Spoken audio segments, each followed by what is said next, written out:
Mr. Ryan. Are we all ready? Are you gonna? Follow your agenda. All right, we're going to call this meeting to order. This is a special meeting of the Township Board of Trustees on Thursday, February 5th. Let's do a roll call. Mr. Fewins-Bliss. I'm here. Ms. Butler-Challender here. Mr. Wilson. Here. Ms. Hagerman. Here. Ms. Kellerman. Here. Mr. Kotke. Here. Mr. Rosekrans. Here. Thank you. It's all here. Let's move on to item 2 in the agenda, which is civic reflection. We'll start with the pledge of allegiance and end with a moment of silence. So please stand and join us if you're able for the pledge. I pledge allegiance to the flag of the United States of America and to the republic for which it stands, one nation, under God, indivisible, with liberty and justice for all. Thank you. And now a moment of silence. Thank you.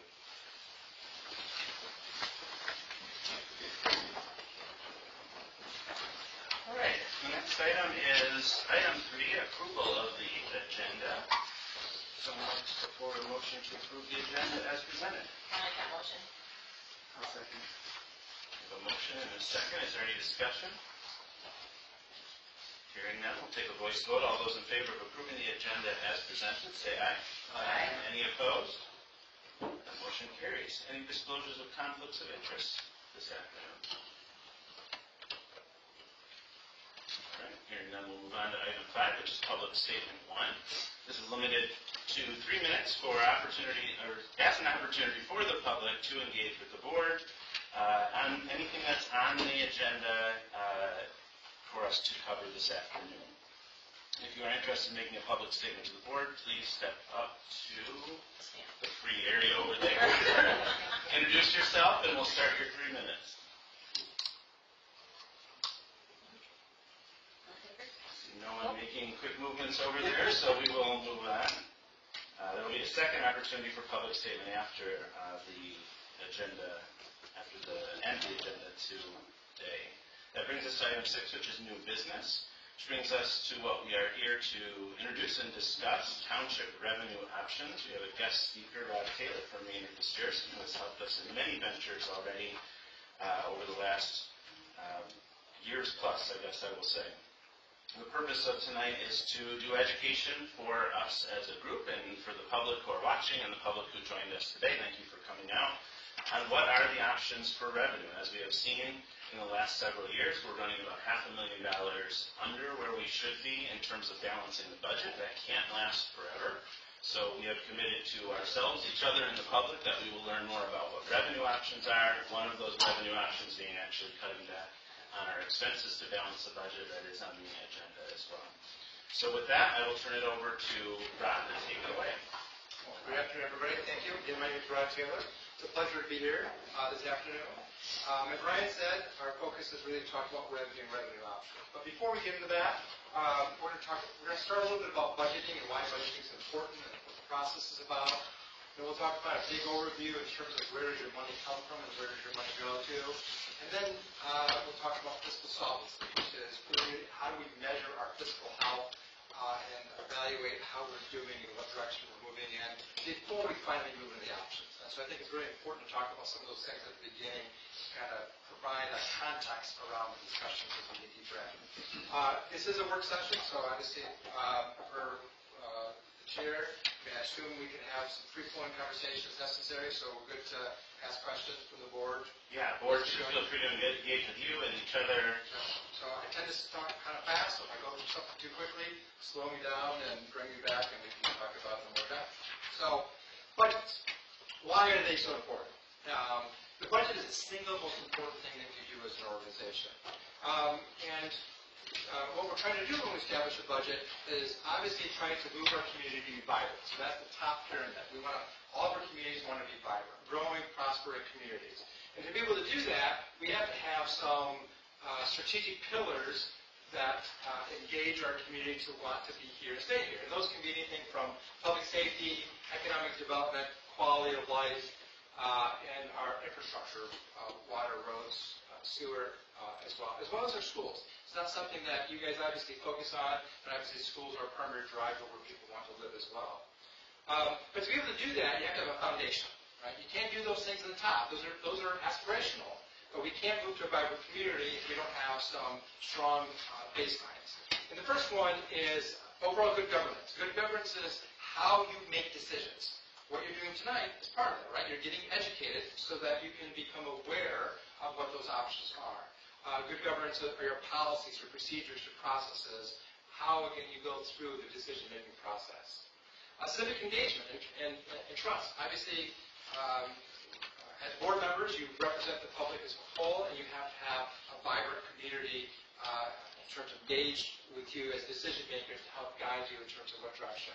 And then ultimately, strong financial management. This is really the crux of what we're talking about today, which is how do we make sure that we take those limited resources that we have and utilize those to provide our maximum benefit to the community. So this is what I call my vibrant communities model. Again, I think this sets the stage of why budgeting is so important. One of the challenges that we have when people think about budgets is they only think about one thing, which is allocating resources. We got money coming in, we got money go out the door. But if we stop there, we're missing the larger benefits of what a budget is actually, why it's so valuable. And again, as I mentioned, I think it's the single most important thing that organization does. And the reasons are multiple. One is your budget is a policy document. So you take the board's strategic direction, and it translates that into policy, into practical policy for your community.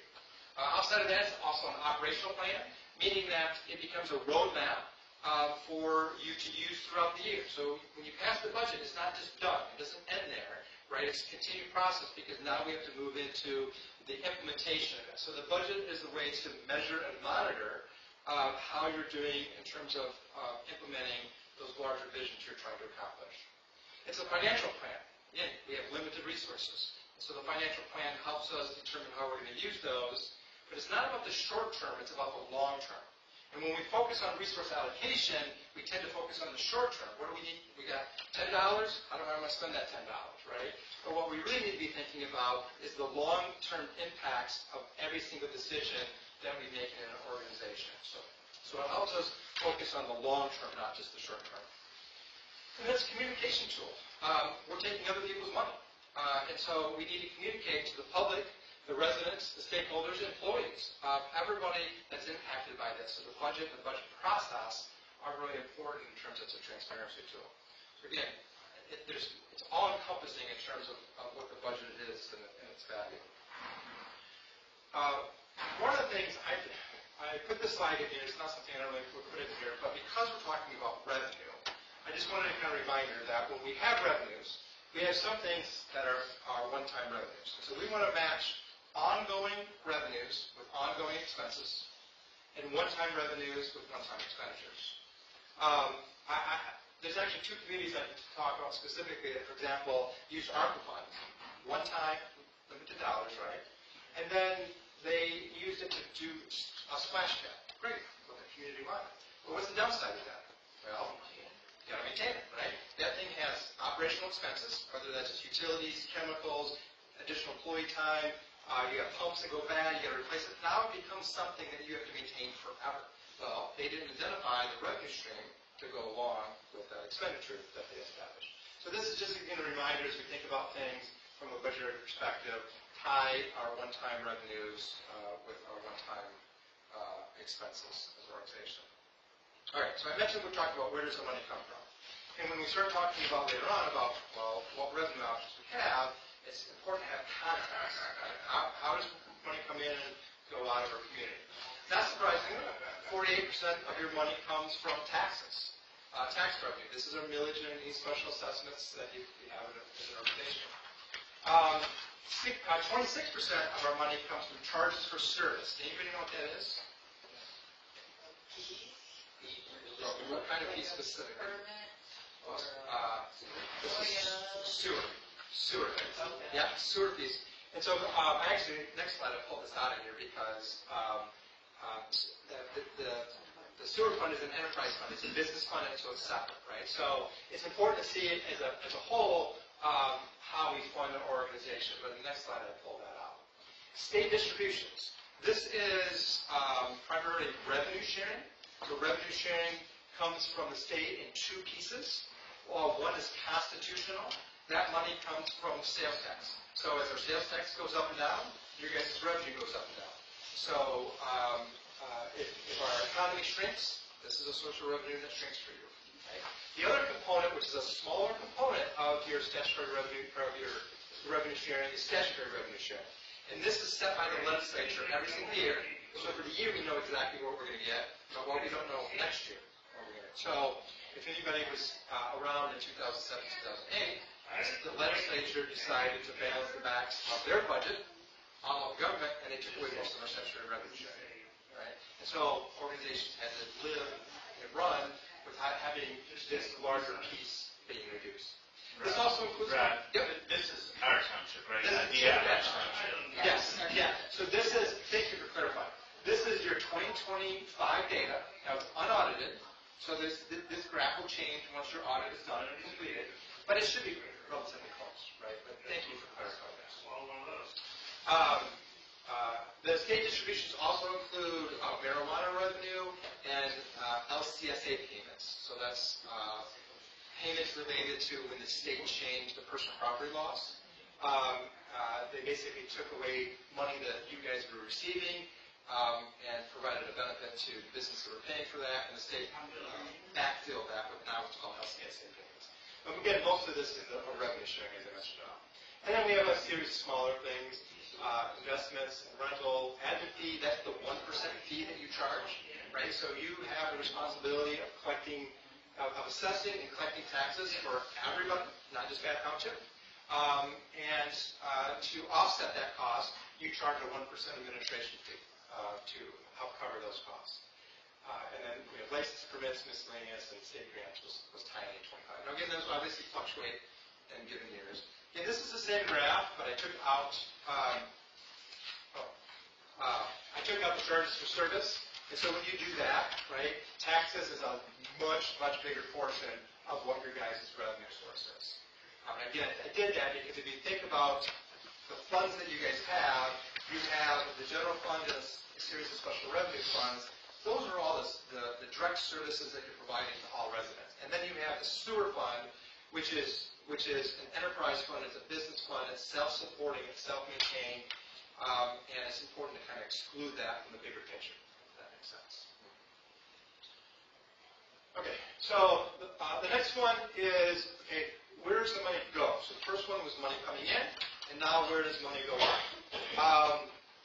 35% of your money goes to, and this is by fund, right? So we talked about the different funds you have. And just as a reminder, we have different funds so that we can organize our money. And so we have a special revenue fund for police and fire. And the reason we have a special revenue for police and fire is because we have a millage for police and fire. And because of that, that money must be restricted, which means that money goes in its own fund. In many communities, that would just be part of the general fund, right? Because it's not separate. Sewer, we've already talked about this as an enterprise fund. It's a business type fund, and so that's a separate fund as well. And then we have some other smaller funds across the top of the organization. We dig a little bit deeper. I couldn't put this on a pretty pie because there's too many departments. Again, our largest department expenditure is police at about $2.3 million. The next largest expenditure by department is the sewer and water system, primarily sewer. So you have a water fund, but it's really tiny. It's a remnant of old. And the next after that is fire, and then we go down to public works, which is specifically roads. So I broke that out separately because it's such a large expenditure. And then public works, and then we kind of go back down through the rest of it. I'll give everybody just a quick second to see all of those.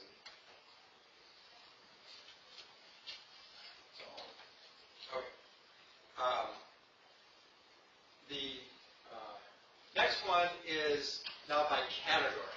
So the first one, again, was by fund. That's how we kind of organize all of our money. And then within our funds, we have departments. And that's how we kind of categorize that. And the next step down below that is what those actual accounts are. And so we categorize those accounts. So for example, we take all your personnel, which is your wages and your benefits. We combine those all together. And not surprisingly, the majority of the money that you guys spend as an organization is on personnel. That's very consistent across the state of Michigan. It does change and vary because sometimes capital outlay will bump up. All of a sudden you buy a fire truck in a year, a couple $1 million, that might bump stuff up and down. But consistently over time, personnel is your largest expenditure. Treatment cost, again, we saw our largest revenue source was charges for service, which was related to sewer, and the same thing. Well, the reason that's the largest is because it costs a lot to have a sewer system and process all of that waste. Capital outlay roads is large. Contractual and professional services. Debt, right? And we're going to talk later on about debt, about how much debt you guys have as an organization and how much debt you can actually issue. And then capital outlay kind of goes down from there. Same thing. So this is, again, where our money goes. So again, when we start thinking later on about where money needs to go, you got to understand where it comes from and where it's going to already.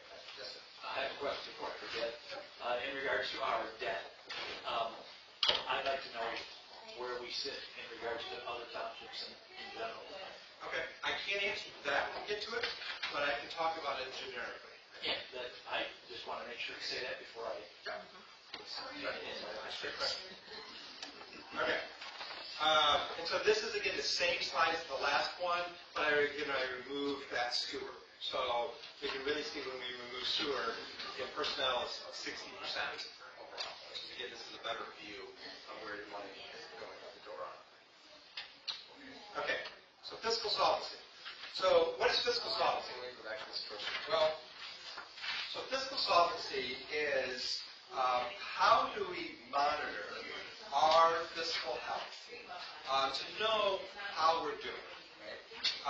Just like anybody, whether it's your personal finances or the township finances, we need to measure ourselves so that we can evaluate if we're moving in the direction that we want to move to. If you go back to that first slide when I talked about vibrancy, one of the things that on the slide was that foundational item which had to do with finances, right? How you manage your money and what money you have available as an organization.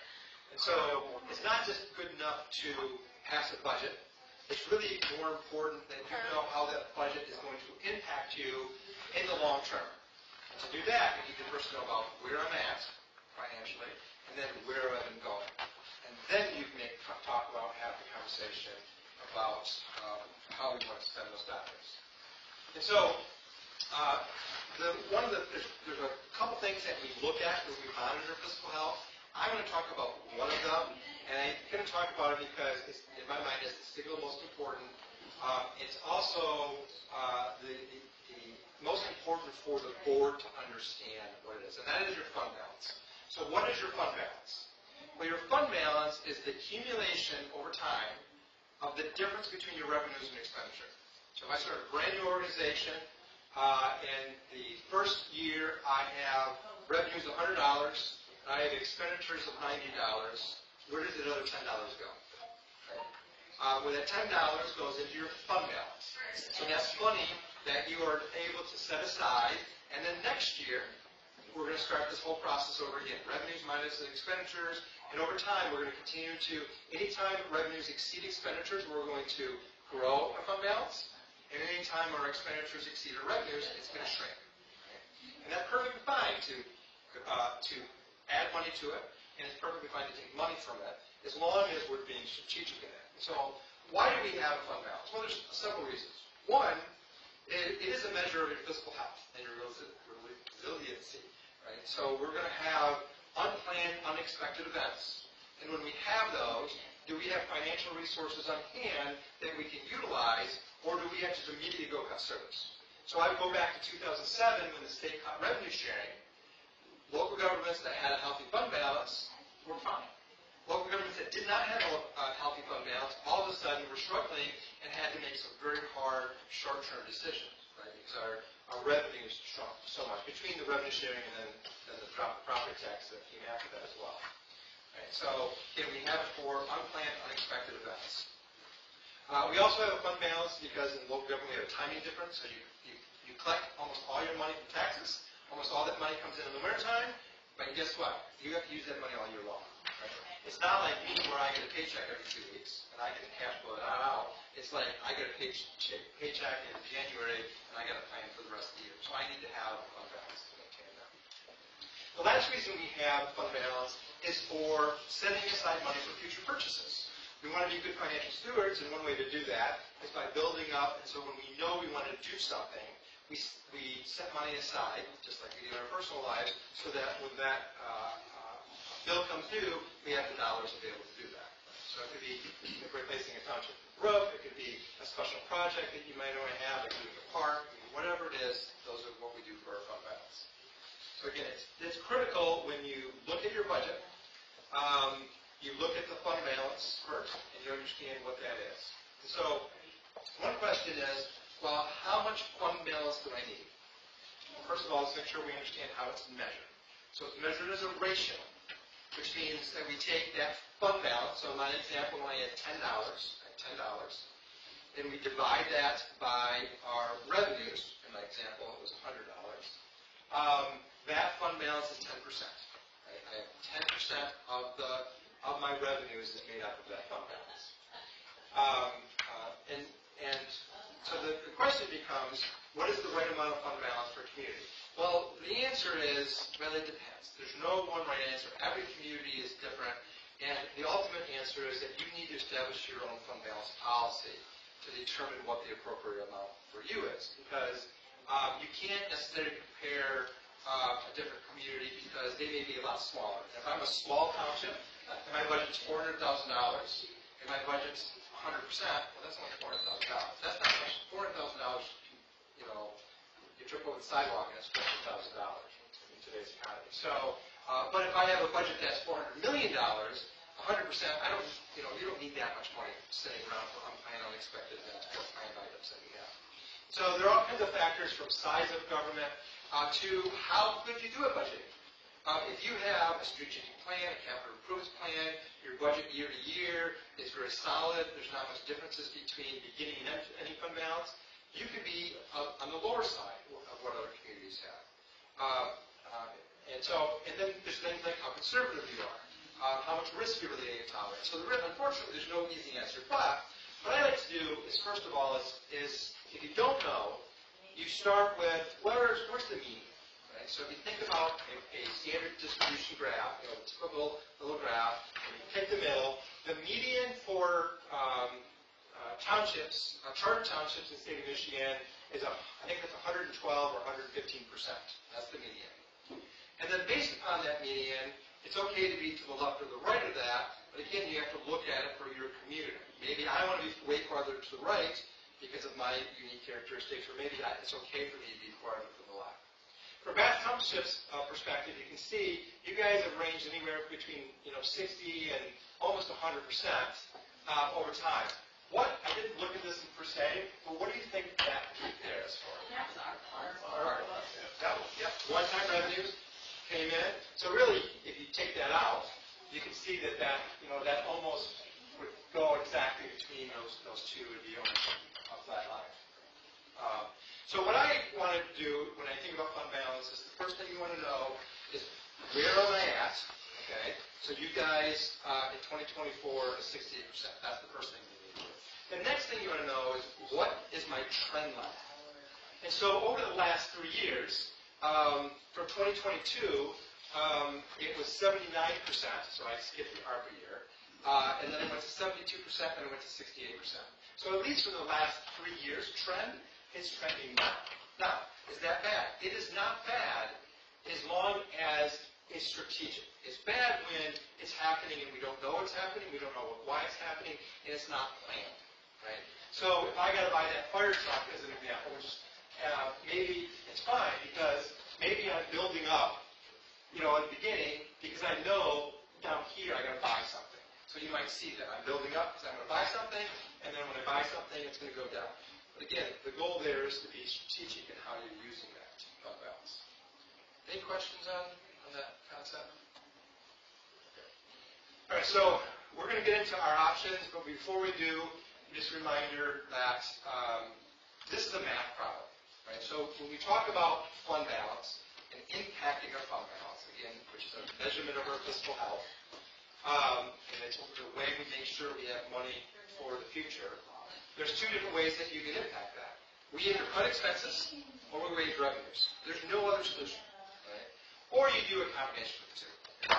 In most cases, that is almost always the solution that has to be had at the end of the day. All right. So we're going to give the options. But before we get into specifically, just a reminder for us, because the first thing we're going to be talking about is our millage rates and how do we get our revenue from our millage rates. Well, this is a math formula. It is one of the things that I get frustrated at times is people say, well, our taxes are really high. Well, your tax is high because your millage rate's high, or your tax is high because your home value is high, right? If I live in a $1 million home, yeah, my taxes are going to be high versus somebody that lives in a $500,000 home, right? So we have to understand that the way that our formula works is we take our taxable value, which is the value of our home, we divide that by 1,000, and we times it times our millage rate. And so this example, we get $1,000 of revenue. So one of the things that we have to understand as well, related to these, is we have two things that are going to impact both of these numbers. So in our taxable value, we have proposal A. So what is proposal A? Well, proposal A, as a reminder, is a requirement that if when you own your home, your taxable value doesn't matter that we have a booming real estate market right now, because this proposal A is going to limit the rate of your home value to the rate of inflation or 5%, whatever's less. And historically, that's ran about, gosh, I forget the number, about 2.5%, I think, somewhere in there, historically over since proposal A. Now, the last couple of years we've had 5%. Right? But still, the average is just over 2.5%, somewhere in that range. Right? Now, you also can, as a township, can add to your taxable value by two other methods as well. Right? So, if I own the home, my taxes are going to go up by that 2% or whatever that inflationary rate is every single year. Overall, the township receives additional taxable value because of anything new. So, any new homes that get built, right? Brand new value that gets added to the tax roll, and then uncapping. So I sell my house. So even though I was limited, I lived there for 30 years and I was limited 2% a year, the value of my house continued to rise, and that is in your assessed value, right? Your state equalized value. And that number continues, there's a gap between those. The longer you own the home, the bigger the gap you have, and then when you sell your home, it resets to that larger number. Right? So and then millage is limited as well. And so millage is limited by the heavy rollback.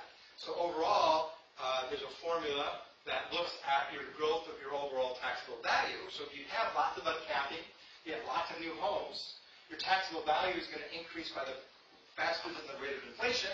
And guess what? When they do that, they roll your millage rate back. And so in this example, next year this number is going to go up by 2%. This number is going to go down by some factor. So it might be 4.98 right, in a year. So even though you might get a little bit more money, you don't get as much money as the market said, and you don't get as much money as you did the year before because that number goes down. All right, so how do you guys compare? So this graph down here, actually, I'm going to go back just one second.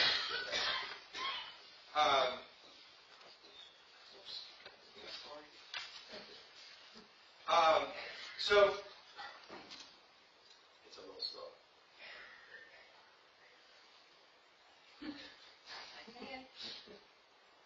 Okay, this is the slide. Okay, so when we talk about the next slide, one of the things when we think about taxation is you have to keep in mind that even though BAP is doing the assessing and sending out the tax bill and collecting that money, you don't keep all of it, right? And so BAP has 4 school districts, and about the average between those 4 districts is about 38.9 mils. We'll call it 40 mils. And this is homestead. So if you're a business or something else, or it's a rental home or something, it would be more than that, 18 mils more. But we're about 40 mils. Bath gets about 21% of that. So in this example of the $1,000, Bath would only get 21% of that. That's all that you guys get. Depending on the school district, it's a little different. But, okay.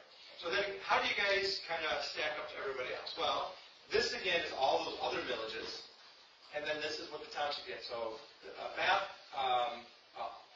the county, and other entities are getting about 30 mils. You guys are getting about 8 mils. And then overall, we can kind of see from a taxation perspective of how you stack up to the other charter townships around the Lansing area. Any questions on that? What is that first line? So the blue one is your taxes.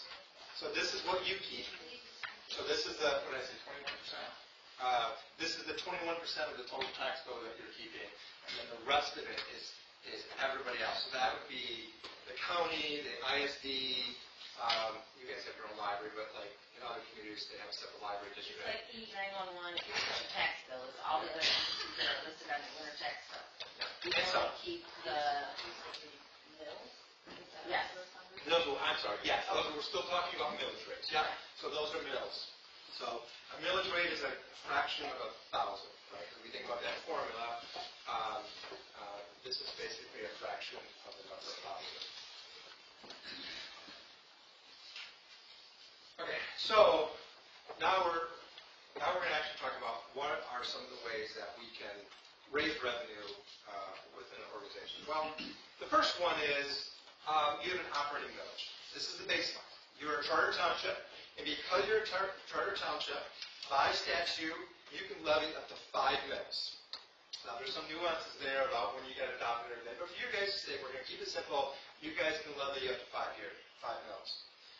But you are subject to Henley rollback. And so, Brian, one of the things we talked about the other day is this issue is a little bit different than we talked about. So you are subject to Henley rollback. So day one, you set 5 mils, as I mentioned before. Next year, automatically, that's most years that gets rolled back. And the township's case, you guys are currently assessing 3.5 mils, which brings in about $2 million of revenue by itself. Now, if you get a Headley override and went up to the 5 mils, and we'll talk about this in the next slide, that would bring in another, that would bring in $3 million or another $900,000 in new revenue. Okay, so that's one option on the book. Now, one of the things that Ryan and I had talked about this one before, actually, let me stand. That's right, we'll stand. Sorry. So, one of the things that we talked about before was how can Bath increase that millage to the 5 mils? In some communities, and I'll use Jewett Township as an example because I used to work there and I know about it, we had a gap. So in Jewett Township's case, right now it's 4.3 mils. That's the maximum they can levy. But DeWitt, I don't know what they levy right now, but they levy about 3 mils, 3.2 or something like that. I don't know the exact number. So what that means is that they have a difference between what they're levying at 3.2 and 4.3, and at any point in time, when the board passes their budget and fills up their 4029, they can increase that number. So they can, next year, instead of doing 3.2, they can go to 3.5, they can go to 3.7, without a vote. Right? It doesn't require a vote because they have a gap, because they're not to their maximum allowed. Now, once you get to your maximum allowed, you can raise it, but then you have to do a Headley override, and a Headley override is a vote of the people. It's a vote of the public. You've got to go to the public, and you have to ask for them. Now, one thing that I found is very unusual, and I don't understand it, is your guys' data, because it doesn't look right to me. So if you look at all of the other jurisdictions, and you look at, especially, Delhi, Lansing Township, Meridian Township, all of their maximum allowable is higher than your guys' is. And you think about how Headley rollback works, well, it's because our tax advantage grow faster than the rate of inflation. And over the last 30 years, I believe that, including DeWitt, they probably saw faster growth, commercial growth primarily, right, which drove a lot of that, which really has a big impact. But your guys' rollback is less. So I exclude Delta because I don't understand Delta as well. And I exclude that. The average rollback was about 13%. You guys have rolled back almost 30%, twice as much. I don't understand that. So what that tells me is potentially, either that's right, I just don't understand it, that's a possibility, or two, through history, we may have made some erroneous assumptions. So for example, if the day that Headley started, Bass said, well, I'm not going to do 5 mils. I'm only going to leverage 4 mils, because that's all I need. Because back in the day, you probably didn't need 5 mils, so why leverage 5 mils if you don't need it? So let's say they leverage 4. Well, my assumption is they started doing the rollback on the 4 mils, not the 5 mils. But they should have always done it on the 5 mils. I don't know this to be a fact, but it is something that says if you do want to go down this path of evaluating different options, and one of them is to rate the operating millage, one of the questions you'd ask is, how can I do it not a vote, or do I have to do a vote because of where we're at? Now, the safe bet is just do a vote, right? But it doesn't mean you necessarily have to go that route, because you probably should reset that where it's supposed to be anyways. And so to do that would take a tremendous amount of research, because we have to go back all the way to the beginning of when Headley started and look at all of the calculations that were done and figure out what had transpired. That's like the 1950s, right? No, so Headley started in 79, yes. They started in 79, but it went into effect maybe 82, maybe it passed somewhere in there, 79 to 82, we'll call it that, yeah. Yeah, so still one time. Yes. Who does the Headley rollback? Is it the county? Is it the state? So I don't know exactly. Okay. I should know the answer. I don't know That's exactly. the guy behind the curtain. Exactly. So I believe that the county does some initial calculations, and then I think it gives to the assessor, and the assessor then does like final calculation, and then that's given to somebody at the township, and then you sign what's called a 4029. So on that 4029, it actually shows this number that shows what my millage was last year, it shows what my rollback number is, and then what my new maximum allowable is, and then what I choose to levy, which could be less than that, right? And so the short answer, it is either a combination of the county equalizer and the assessor that are using the data, because it's a complicated formula to figure out Headley, and they're basically just plugging the numbers in based upon your total taxable value growth and everything. I'm just wondering why ours was doubled, Yeah. and who could we sue to get that money back? Well, it's not that you're missing money. It's not. You're not charging. Yeah. I mean, you guys for a long time were perfectly fine with levying 3.5 or whatever the account, because this is the account on account, because that's all you needed to operate. So you chose to do that, and so you got exactly what you're supposed to get.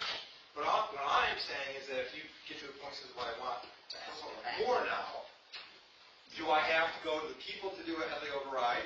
Well, if I assume that this is correct, then the answer is yes, because you guys levy exactly what your maximum is, so you don't have any gap in it, you don't have any space. Or is this number wrong, and it should be closer to, the average is 4.3 mils. And so if it was closer to the average of 4.3 mils, then you could, in theory, raise it, and that bring in about $481,000 in more revenue. I thought our maximum allowable was 5.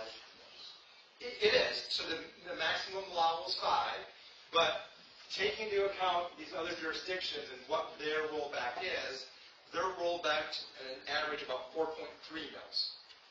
So the difference between what you guys are levying of 3.5 and what the average is of 4.3 is 0.79 mils. So that's what we're talking about, is could you go up 0.79 mils without a vote of the people?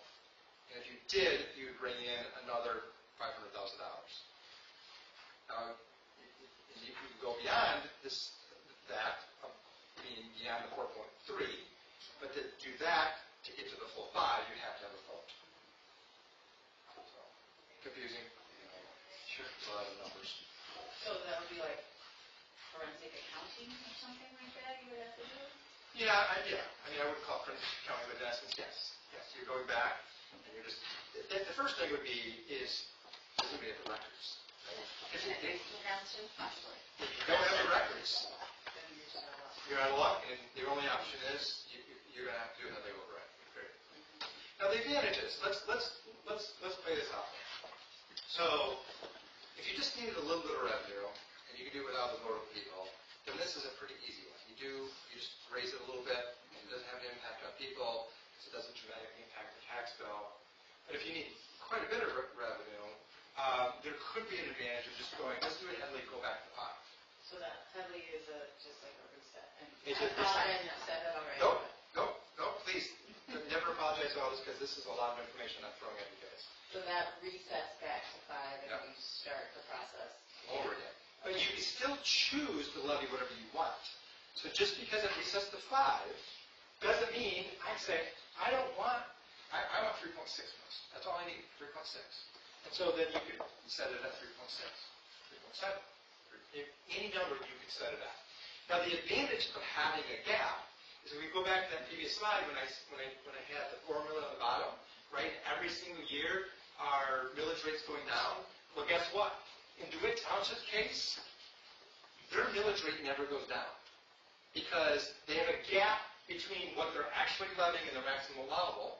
And so yes, the maximum allowable is going down, but as long as there's still a gap, then they're getting more money, right? And so it's easier to manage their budget because their revenue increases are more stable, the greater increases year over year because they're not being hit by a heavy rollback. Versus you guys, every single year, as long as our economy is good, your number gets a little bit smaller every single year. So your potential to raise revenue is a little bit smaller every year. You're still getting more because tax value is still going up, but it's not as much as you could get if it didn't roll back. So in looking at one of the challenges that I probably don't communicate well is between 2025 and 2026.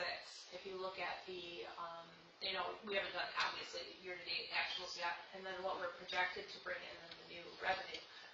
We only brought in $92,000 in new revenue, and I think everybody here would recognize that that is not enough to even maintain, increases in normal. That's overall revenue. Correct. Yeah, not tax revenue probably went up greater than that. Correct. Because tax revenue probably went up anywhere between 3 and 5%. But somewhere in there, your other revenues are not growing as quickly. Correct. Versus where you And there's been years where I've had, 130,000 and that's just, general fund. So, but that is one of the limitations that I have each year when I'm building a budget is that limited amount of money. Yeah. Costs are going up quicker than what our revenues are going up. That's a fundamental problem in government. Because of how heavily proposal it works, especially in a high inflationary period, expenses are doing this, your revenues are doing this. And people in their own homes are being affected by the exact same thing, right? So this is a challenging time. Okay, so outside of your operating millage, again, that's our 5 mil maximum by statute because you're a charter township. Interesting enough, I didn't say this. One thing that makes it, yes, sir.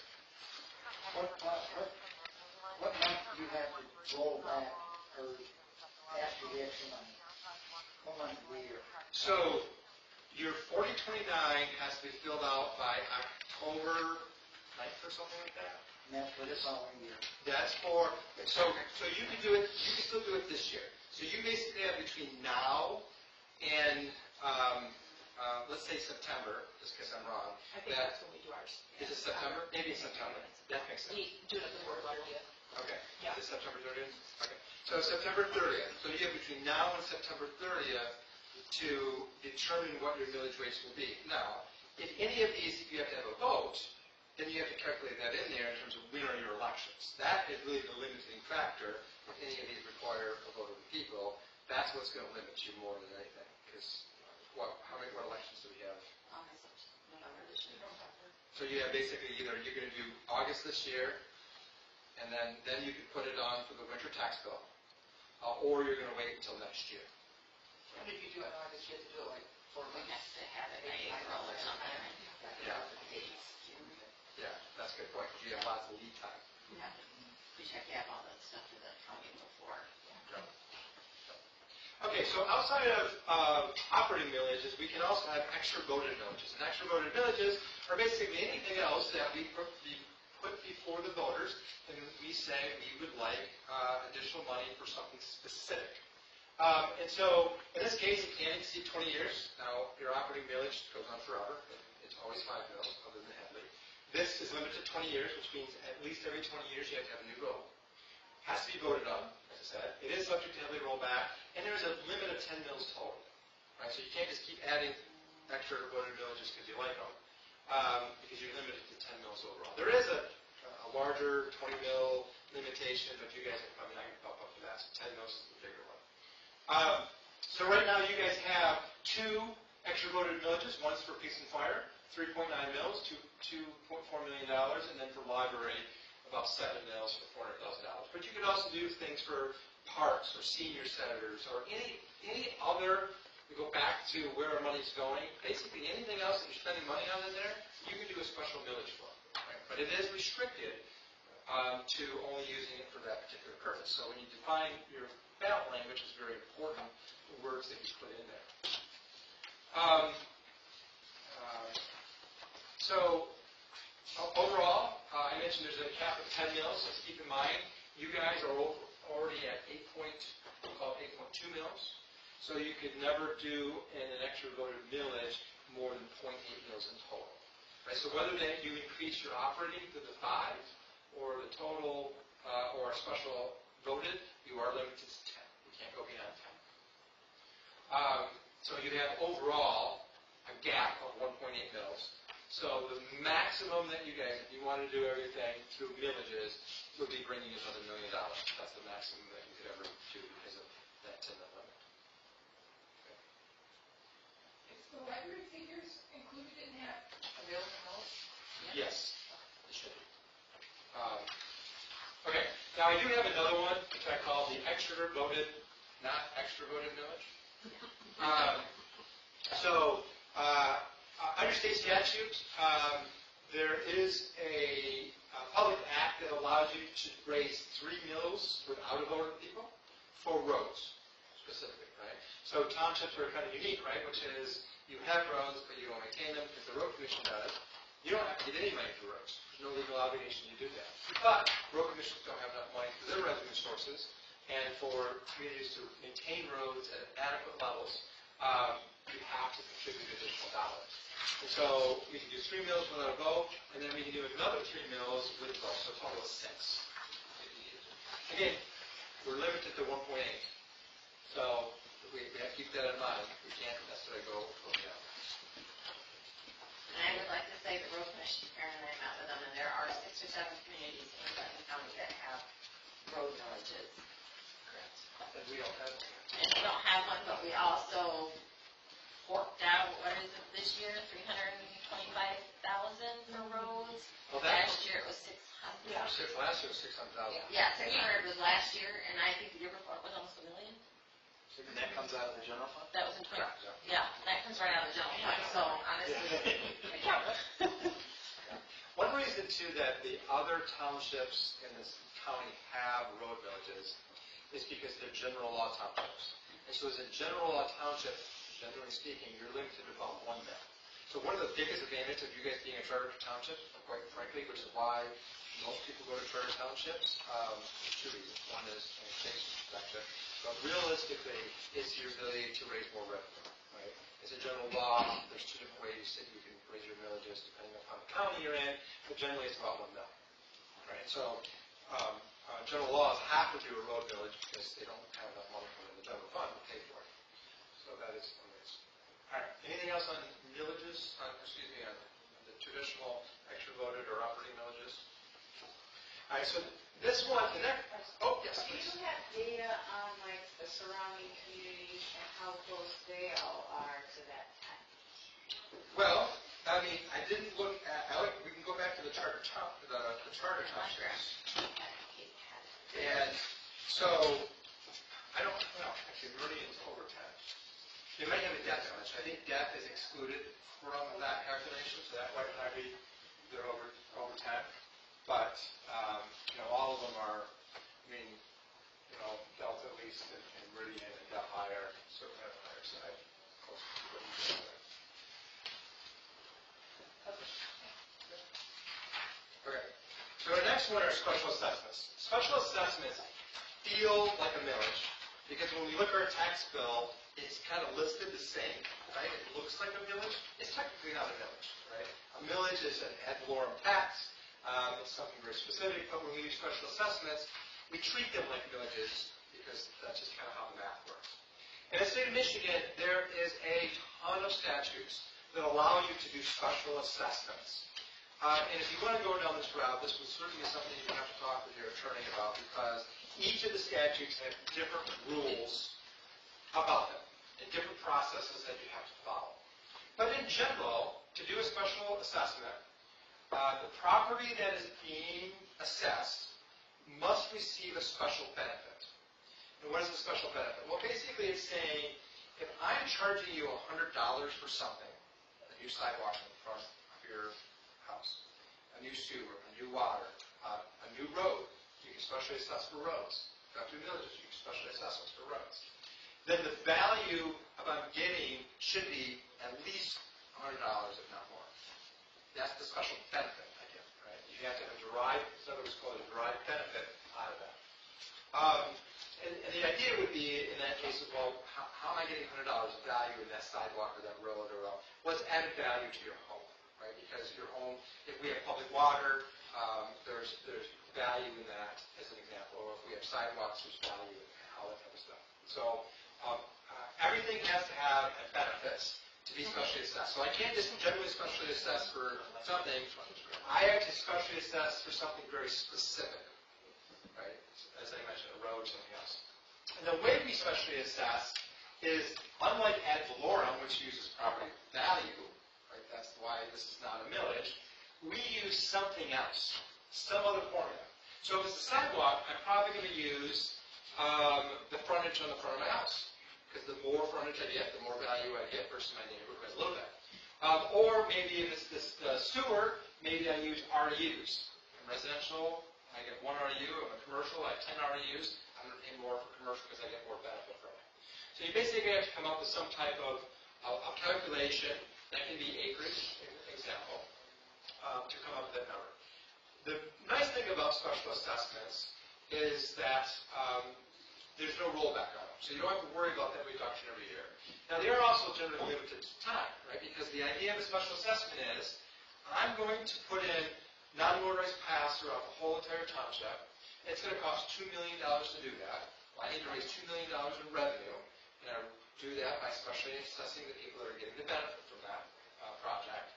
And then that's going to be for a period of time, right? Different ones have different laws, but that could be 10 or 15 or 20 years, and they're going to pay that back over time. And then once that's done, the assessment, the project's already done, because you guys put it in up front, but you get paid back in the back end. So the special assessment pays you back in the back end. How do you determine who would benefit from that non-motorized pathways? That's probably not a great example. A better example would be just sidewalks in general. So let's say I live in a residential neighborhood, kind of tight knit, but they still have sidewalks, right? And so there's 100 homes in that neighborhood. Because well, let's go to the next slide. I'll answer the question there. So how do you do it? So the first thing that you do is either the property owners that want the improvement, like my road is gravel, I want it paved. This is probably a better example. Let's think of this one. So I want it to be paved. The residents, 51% of the residents, can ask, and 51% is again defined by whatever that is. It frontage, is it acres, is whatever the measurement's going to be. Or the board can just by resolution say we're going to pave that road. And then the first thing you do is you establish a public hearing to determine is this necessary, and what is the district. So this example of the new road, well, I'm going to look at that road, and the people that are going to benefit are the people that live on that road. And then I'm going to determine, well, am I going to do this by frontage or acreage? That's probably only the two options you have in that scenario. And then we take the total cost, and if let's say acreage because it's easier, and there's 100 acres in total, I'm going to divide that by the total cost, or whatever it is, and then if I have 1 acre, I'm going to pay, I forget my math already, 1/3 or whatever that fraction of it is, right? So that's how we determine that. So even though technically those wouldn't be the only people benefiting, they would be the only people paying for the benefit. Correct. That's correct. Now, you know, you could, again, this is an attorney question, but if you had a road that was going down, and I go back to that little cul-de-sac that goes off that road that's got 100 homes on it as well, and the only way they can get out is that part of the road, I would assume that you could assess them as well, because they're getting benefit. That's the only road that they can get out on as well. Now, the farther you go out, the bigger you go, the more risk that you have that I'm going to make an argument that I'm not going to benefit anymore. So drainage districts, I mean, that's it. So, like, do you have any inter-county drains? Yeah, so you guys have drainage channel as well. And DeWitt, so inter-counties were completely different than the normal drain, right? The county charges the jurisdiction for the cost of whatever the improvement is, and you guys have to pay for it at your general fund trading. What most jurisdictions do, like the Township, I assume you guys do as well, is you do a special assessment. You don't. Okay. We're looking into it. We're looking into it. Okay. So, I'm talking this year. Because those special assessments can be Yeah. humongous, right? And so the people that pay for that, again, are the people in that drainage district. And that one's kind of interesting because you don't use acreage in that scenario. You probably are going to use, like, how much of the property is developed, what is the use. So if I have a completely paved 1 acre parcel, and I have a completely grass 1 acre parcel, I can use a factor that the person that's paid pays more because more water uses the drain, right? Because that's the direct benefit. If the drain didn't exist, it couldn't drain the water away. Okay. And so then after that, we have a public hearing, which sets the rules. So setting the rules is the second part of that, which is the dollar amount. Which is, okay, now we're going to figure out that it's going to be $100,000, and we have 100 people, and we do the math to figure out what that role is. Now, during this process, there's not a lot of ability for the public to stop the process. Once this starts rolling, you can, for example, in that first public hearing, I have to come in and I can object before the board, and I have to do that either in person or in writing to reserve my right. So if I don't do this, and it gets approved, then I'm done. I kind of SOL, but I can come in and say, for that drainage project, I'm not in that drainage district. I live on the other side of the township. You guys need a mistake in your district. Remove it. Right? So if you can show certain things that say that I'm not getting that direct benefit or other things, you can get yourself removed from it. Or that road example, I don't live on that road. All right? I live around the corner. I'm not getting a benefit for it. But if you're on the road and it goes through, you're going to get special assessed, right? And then the public hearing. Now, we do have another one, which is PA 33. So this is another special assessment, but it's different than the other ones. And this is for police and fire only. And so you can assess up to 10 mils for police and 10 mils for fire. And under this one, the board basically can just do it through a vote. And it doesn't require the vote of the people, right? So just like this, other special assessments aren't a vote of the people, right? It's either a petition or it's a board resolution. This is the same thing, which is doing that resolution. The board passes a resolution, and the board moves ahead. Now, there is a public comment period in there, and there's an opportunity that if 10% of the landowners object, I believe is the factor, then it goes to a referendum. And what that means is the board has to stop this process and it has to go to a vote of the people before it gets... Did you say PA 33 was for police and fire? Police and fire only. Yeah. So you said, how would you determine? That would be... Everybody gets it. Everybody gets that. Yes, correct. And the other one that is in my mind is the Raymond Chandler. This entire area benefits from that. It does, but the drain commissioner's office has a drainage map. Right. In that map, it shows you where your water goes.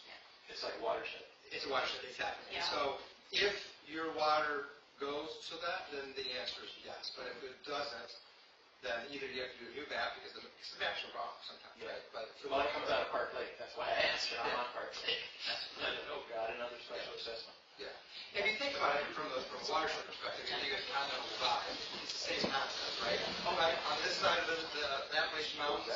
And then if it goes on the other side, it goes into Mississippi, right? It's simple. All right, anything else on special assessments? So you can do 10 mils for police and 10 mils for fire? Or police and 10 mils for fire? Okay. So if we want a new fire truck, then we could use PA 33? Yes. Correct. So, that's a good point.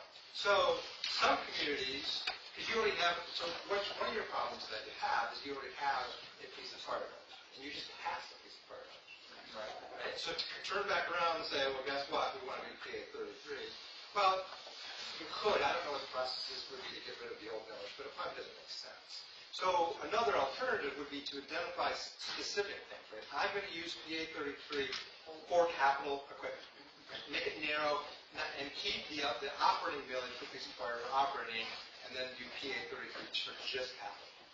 And then that would be, frankly, probably an easier sell, a logical sell. Because again, fire trucks cost $3 million a time. A ladder truck? I think it's at 1.5 or something. Will be 1.5 for Yeah. Just an engine. Yeah, for a new brand new. we're not looking at any kind of ladder, aerial rigs. So 1.5 million. Still. How many apparatus do you guys have in total? 11. 11 apparatus. Obviously, some of those are a lot They're smaller. old too. Okay.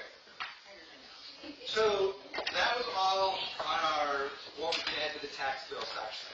Now we're going to just kind of talk about other things that you can do that makes it maximize the revenues. This one really is not like a new revenue. It's really about an opportunity cost, and that's investments.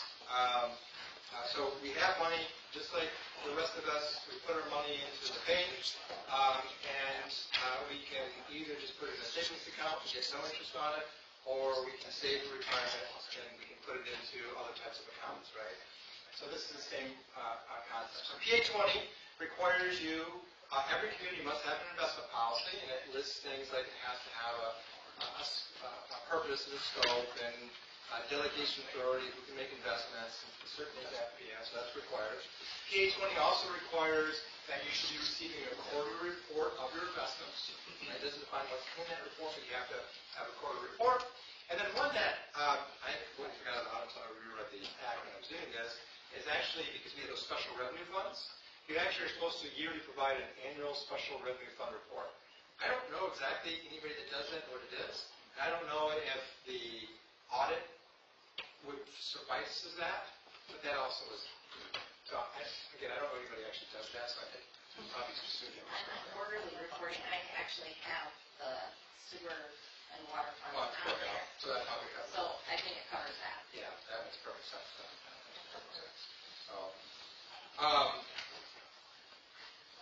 Okay, so this is the equation of opportunity loss. And historically, because, and we'll talk about it in the next slide, you're limited in what you can invest in.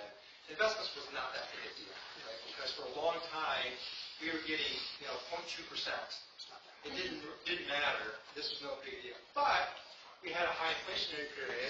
Communities that leveraged this became a new significant source of revenue for them.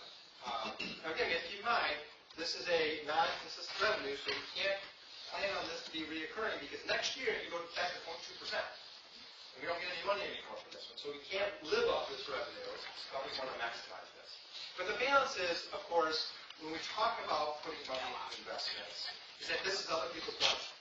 This is not our own money. And if we lose this money, then we're in trouble, right? Because we still have to run an operating community. So we have to balance risk with safety and of the principal and liquidity, right? So we have to balance those two. And when we look at PA 20, in essence, PA 20 is designed to do that.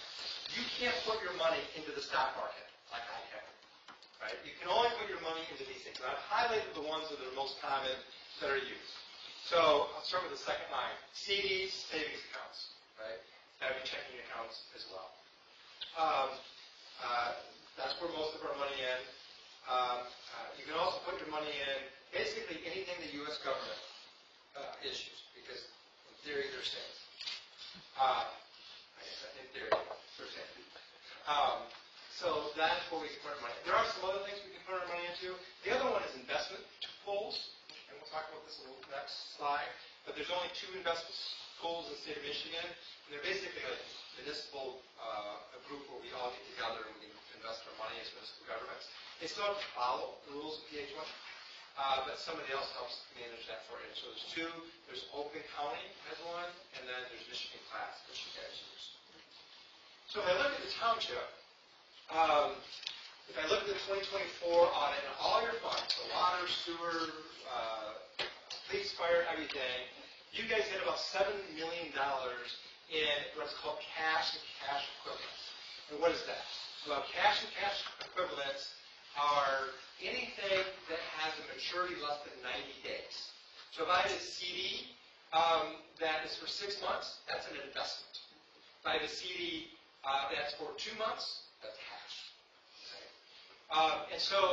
And then you have $970,000 in investments, anything that's greater than that 90 days. Now, just a note, this is a little bit of a nuance here, because this number looks like, well, wait a second, why we have $7 million in cash? Why aren't we leveraging that cash? Well, you are, because included in that cash is, so I know, you have as of 24, $3.2 million in Michigan Class. That's that pool. So that's still counted as cash, it's not counted as investment. So in reality, you want to take that $7 million and lower it by $3 million, and your investments raise it by $3 million. So you get about $4 million in investments, and then the remaining is in cash. Right? So you're not doing that. But just for argument's sake, I said, well, what happens if I put another $1.7 million into investments versus the current? You know, if I was receiving about 1% in the savings account, and I could get 4.5% in additional investment, that's probably high. So I just put some money into some long-term CDs, and they were only getting 3.5%. But that's $62,000 of additional revenue. So again, that's just an opportunity cost. Right? If you're not watching this, you're not leveraging it. We're not taking advantage of it. No. Okay, we'll go back. So the only thing that we have to be careful on investments is timing. Right? So one, as I say here, this is a complicated subject. I am not an expert on this at all. You need to talk to somebody that is an expert on investing. But the other thing you have to figure out is cash flow, right? If I put money into 5-year CDs, right, because I want to maximize my return, and I put $2 million in it, I put $1.5 million into it, and then the fire department comes to us and said, the fire truck's died. We have to buy one today. Well, guess what? If my 1.5 is tied up in investments and I don't have enough cash flow and some other things, I can't do it. So one of the things that when you start really getting investments, you want to do a cash flow analysis. So you look at what our normal inflows are, my normal outflows are, and then we evaluate any big expenditures and making sure that we have enough money. And then we segment. And leveraging investment pools is another way, which you guys are already doing. Tier CDs, this is the factor, like you constantly want to have tier CDs. I want to have 3 months, 6 months, 9 months, 12 months, through years, 3 years, and then as they expire, you continue to buy more of those. Another revenue source is grants and donations. Again, one-time money. So that's usually for one-time use of things. It's great for special projects that you have to have. Generally speaking, though, that the money is restricted, right? Because I'm going to give you money, right? I died and I'll give you money. I probably, I might say, I want you to spend it on a new statute of Rod coming in. So, or I might be nice and say, spend it on whatever you want. But I'm not that nice. So, now the downside to grants and donations is they're difficult. It takes a lot of work. Almost every community I go to, when they have a budget problems, the first question I have somebody says, well, let's just apply for more grants. Like, it's easy to do, right? Like, there's lots of them out there. Now, there are some out there, and it's important to do, and it's important to leverage on, but it is not going to solve any budgetary problems. Because, again, most of the time, it's for one-time stuff anyways. And so that's good because it helps at one time, but it doesn't help with operating, which is generally what our problem is. Most of them require a local match. I mean, again, this money, it's free money, but it's not free. I mean, I have to make sure I have enough money to do it. Reimbursements can lag expenses. That's probably not a problem with you guys if you have enough fund balance, but I'm working in a community right now that literally has $20 million worth of projects this coming year, and they have $2 million in the bank. They're reimbursements, right? So they can't do the projects because they don't have the money to spend to get reimbursed on. So luckily, I worked at the state, I got the state degree for those grants. They're going to allow them to give the money before on the invoice. Otherwise, they would have not been able to get payroll, or do the projects both. And then there's the problem with grants that we don't think about. Excuse my French, they're a pain in the ass. Especially federal grants, the reporting and all the requirements to go on. It's very, very, very time consuming to get grants, and it's very time consuming to do all the reporting that's associated. But they are a good source, and we want to try to identify and leverage those. So what are some of those out there? They vary a lot over time. NDOT, you can work with the Road Commission. The Road Commission, at least in Clinton County, is a phenomenal asset. Other counties, I can tell you, are not. But they really do a good job of working and identifying. So we go back to the pathway project. And if you look at DeWitt Township, you look at all the pathways that are done over there. The reason they were done is because we worked with the Road Commission to get dollars, grant dollars, to be able to do those projects. And it was about a partnership that occurred because of that. MEDC has these GRAP grants. There's a number of public safety related grants. These are probably the biggest ones, and I know you guys, like with Walser Park, you've got the Natural Resource Trust Fund grant, right, for that? So that's probably the recreational passport.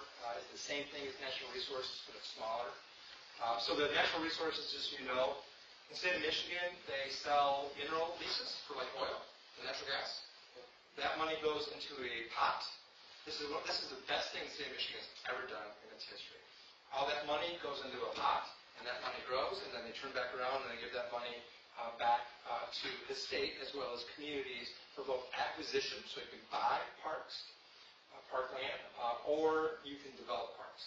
And then recreational passport is a little sticker we have on our cars, so a portion of that money goes into that. Land and water conservation is actually dollars, I think, from the feds. Two of them I also put on here. Liability insurance. So who's your carrier? You have an by chance? Parkland. Parkland, okay. So I don't know if they do, They do. some of the pooled liability carriers have grants because they want you to reduce your liability. And so I need to buy new police vests. I can go to them, get a grant. I need cameras, for et cetera. So that's one. Also, legislative appropriations. A couple of years ago, when the state was flush with money, this was a phenomenal source. There are communities across the state that got tons of money because they went to the legislature and they simply asked. And they got money put into the legislation. Now, the downside is the state's budget is contracting. It's going to be less likely you can do that. But this would be something that you need to think about. You need to engage with your local legislator, and you need to ask every single year for something to see if they can help. So if I can, we've done almost all of those except for the real estate development projects.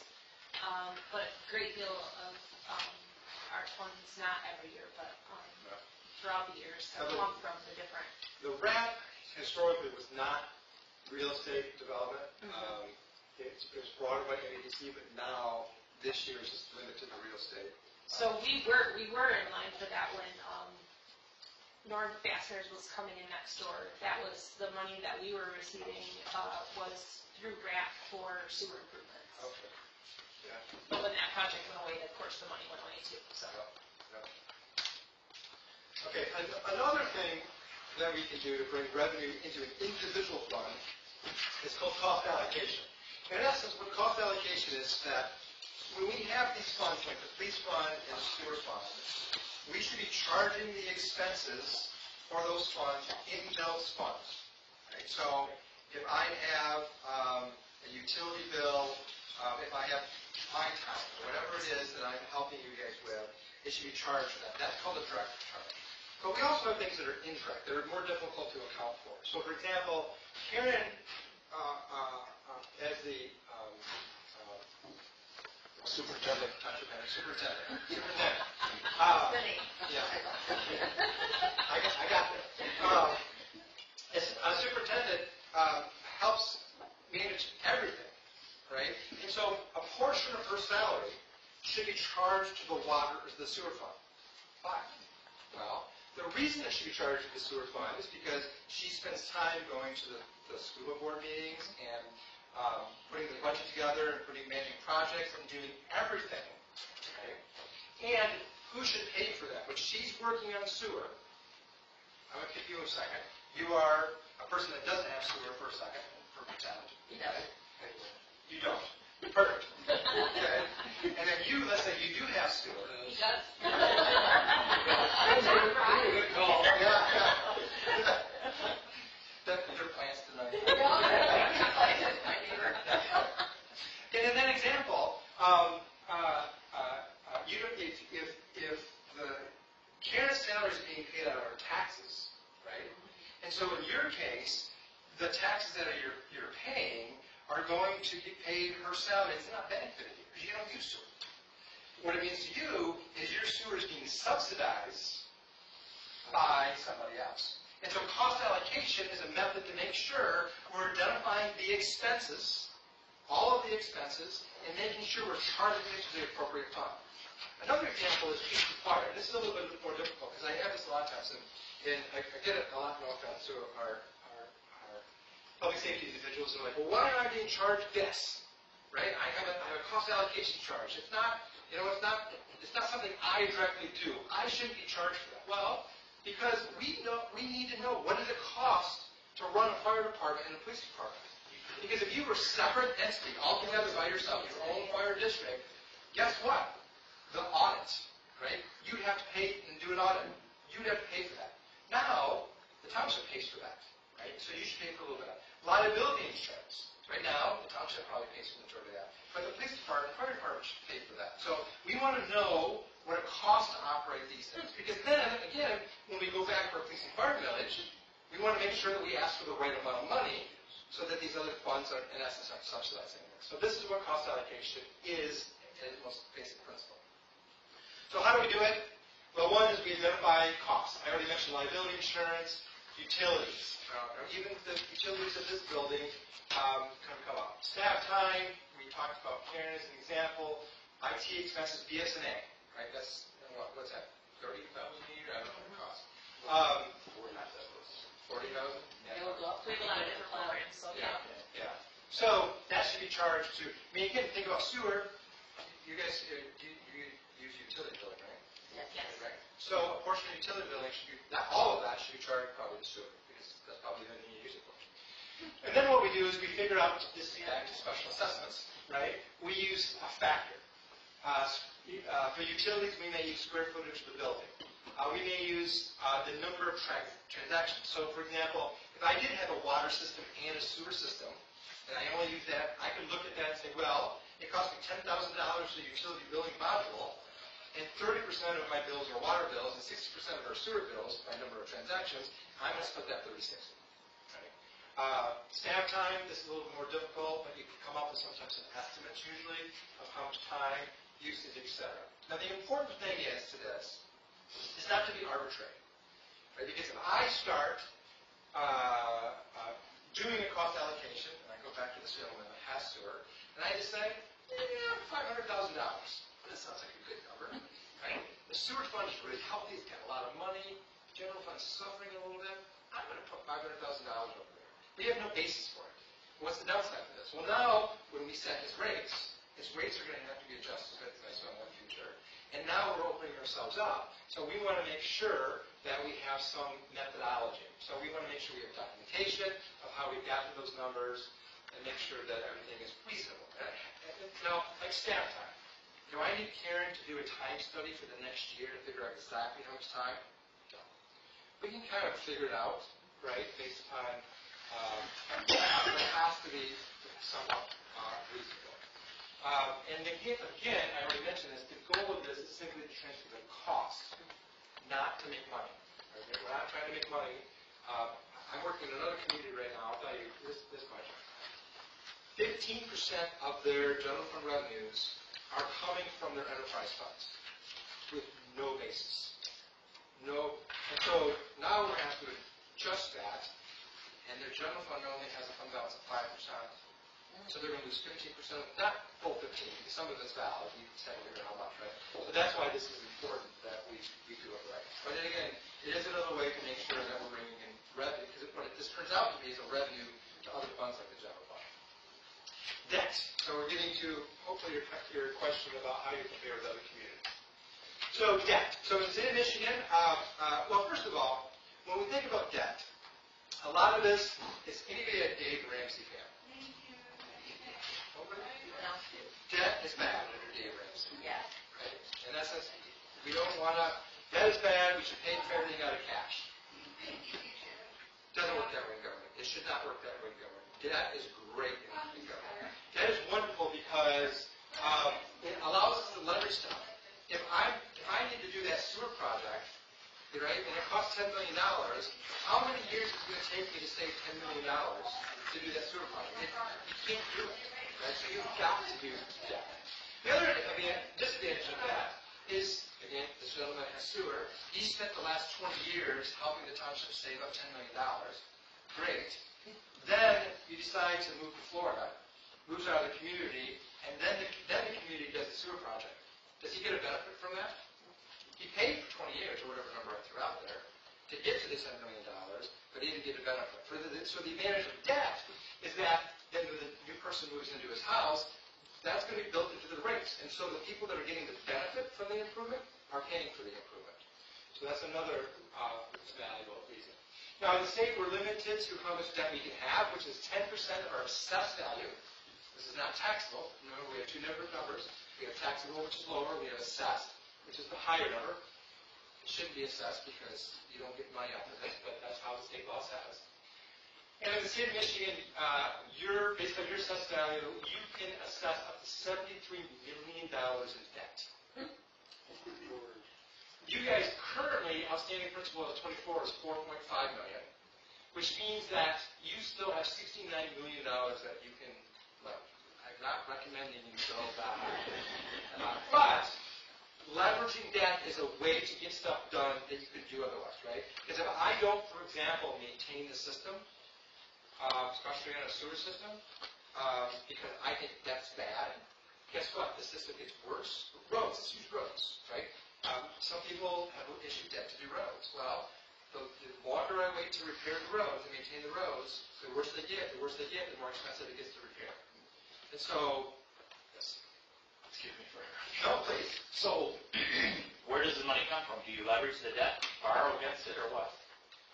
So, multitudes. One is that sometimes you can cash flow it, right? So it just comes out of your, for example, your rates, right? So your utility rates, you watch what debt you have, and some communities kind of almost constantly have debt because as one debt comes off, they leverage a new debt, and then constantly you're using that. It just gets built into the utility rates. But you can also do things like special assessments. So we go back to special assessments. Sometimes, like if I need to do a big sewer project, but it's only going to benefit a small part of the sewer district, I can specially assess just that district and to pay for that improvement. Or I can specially assess the whole thing and get the state benefit for it. So most times the short answer is yes, it's either coming from an existing source of revenue, existing millage, or it's coming from rates, or it's coming from a special assessment. So you're saying like if we're capped at 10 mils and we have whatever fraction, you use that fraction to pay the debt that you borrowed a much larger amount. Yes. Oh, but I think, too, I'd have to go back and look, that if it's, for example, some of that stuff doesn't go to that 10 mil, like for Meridian Township, the reason I think they're above the 10 is because I'm almost sure, I shouldn't say I'm sure, I feel like that debt. They have two. They have two debts, so that's probably why. Yeah. Debt villages, one for a firehouse and one for something else that you all will be getting in just a moment. That's nice. Streets. Yeah. Streets recovery. So when you get to a point with that, I know you guys work with Andy Campbell. He's phenomenal. He can help you guide you through. And to your question, kind of like, where's the money come from? He can help kind of figure out what can you afford, how can you raise the revenue for it, where it comes from. He's an expert on that stuff, including doing, rate. Yeah, he's already himself, Karen and I have no student study. Thanks, Rob. He's like, do you know this guy? He's like, oh,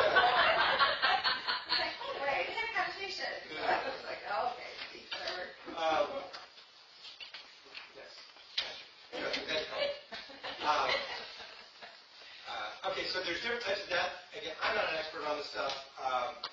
So again, some of the things you can kind of drive you through. But generally, there's general obligation debt.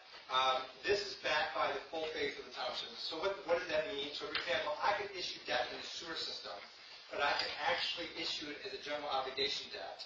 And what that means is if the sewer system could not pay for it, then the township is on the hook for it. The advantage of that is you get a lower rate. Lower rate, it costs you less to borrow. We didn't talk about that in the last slide. This is the downside of borrowing, is there's a cost to it. It's expensive. It's cheap. I'm going to say this two different ways. It's cheap because you're a municipal government, you get a really, really low rate. But it's also expensive because you got to pay for people like Andy, you got to pay a bond attorney, and then you got to pay an interest rate, right? And so even if it's 2 or 3%, that's still more cost than if I had the money myself to pay for it. So there is a cost to that. And so one way to get the interest rate lower is the general obligation. Limited tax or voter millage, okay, these are related to saying, basically in this one is you are guaranteeing that the millage is going to cover the cost of it. And if it doesn't, the millage goes up. So the millage goes up and down based upon property values and how much money is needed to bring in the revenue. Revenue, obviously this is a water and sewer one because we're going to tie it to, because all of these people that are giving you money want some security they're going to get it back. That's why they're different types. And then you can also have short-term borrowing, so these are more like going to the bank and doing short-term notes associated with that. And usually smaller. Now, another one that you can borrow from, keep in mind, the best source of money to borrow from is yourself. So if I need to buy the fire truck, the police and fire fund does not have a fund balance for the most part. And so where does that money come from, right? If you have to buy it now, well, one thing to do, you could do two things. Well, you could buy it in the general fund. I wouldn't do that. I would buy it at least the fire fund. And I would do a loan between the general fund and the police department, or even the sewer fund, right? Put money in there. I do the loan with the sewer fund, and then I would do it just like a bank, and I would have an interest rate, and I would pay it back over a certain period of time, and it would be just like another investment, right? Because that sewer system's money now is being invested, but it's not being invested in the bank, it's being invested in you guys. Another job for you, Jennifer. Yeah. Well, that is an option there, Rod. Right, leases, this is just another way to buy stuff in essence. And so these are generally good for things that have a certain period of time of useful life, predictable replacement schedule, vehicles, postage machines, these types of things. Those are usually what they're good for. The downside to leases is, quite honestly, I've looked at it in the past and I've never really, other than your copy machine, your postage machine, are probably already leases now, technically. But for equipment, these cars and fire trucks and stuff, I tend not to do it just because it's so costly. Right? But the advantage of it is it becomes, from a budgeting perspective, guess what? It's easy to budget. Because go back to $1.5 million. Oh my God, when am I going to come up with it? Right? And I got to come up with $1.5 million, and then I got to save money. Well, guess what? If you turn it into a lease payment, now it's a steady amount every single year. And then you always kind of pay that the rest of your life. Because when that fire truck dies, you're sure a new lease. So, but from a budgeting perspective, it is easier to budget for, but it is more costly. So if you don't have cash flow, it's great. But I would generally stay away from it if you can, because of the added cost. So, we talked about revenue. The opposite side of revenue is budget reductions. So what are they? And basically, it's a way to realign your budget based upon the revenues that you have. Right? So it can be temporary, ongoing in nature. And we're trying to basically identify either one-time revenue losses, so I go back to state revenue sharing on the HPI, or structural gaps. So in the beginning, Ryan, I think it was Ryan, you said you have kind of 3 years of, maybe it was Karen, that 3 years that you guys basically had a gap there. Well, this is the way, one way you do it, right? This is how expenses. And I don't have a lot to talk about this one, but how do you do it? So the first thing you need to do, I know that you guys just did this, so congratulations, and I know you're working on the other one, or have one, is to, again, let's go back to what a budget is about. A budget is not about allocating resources. A budget is about how we're looking to the long term. Every decision you have today in that budget has an impact, right? If I decide to hire a new employee, we're probably going to be here forever, right? So that expense stays forever.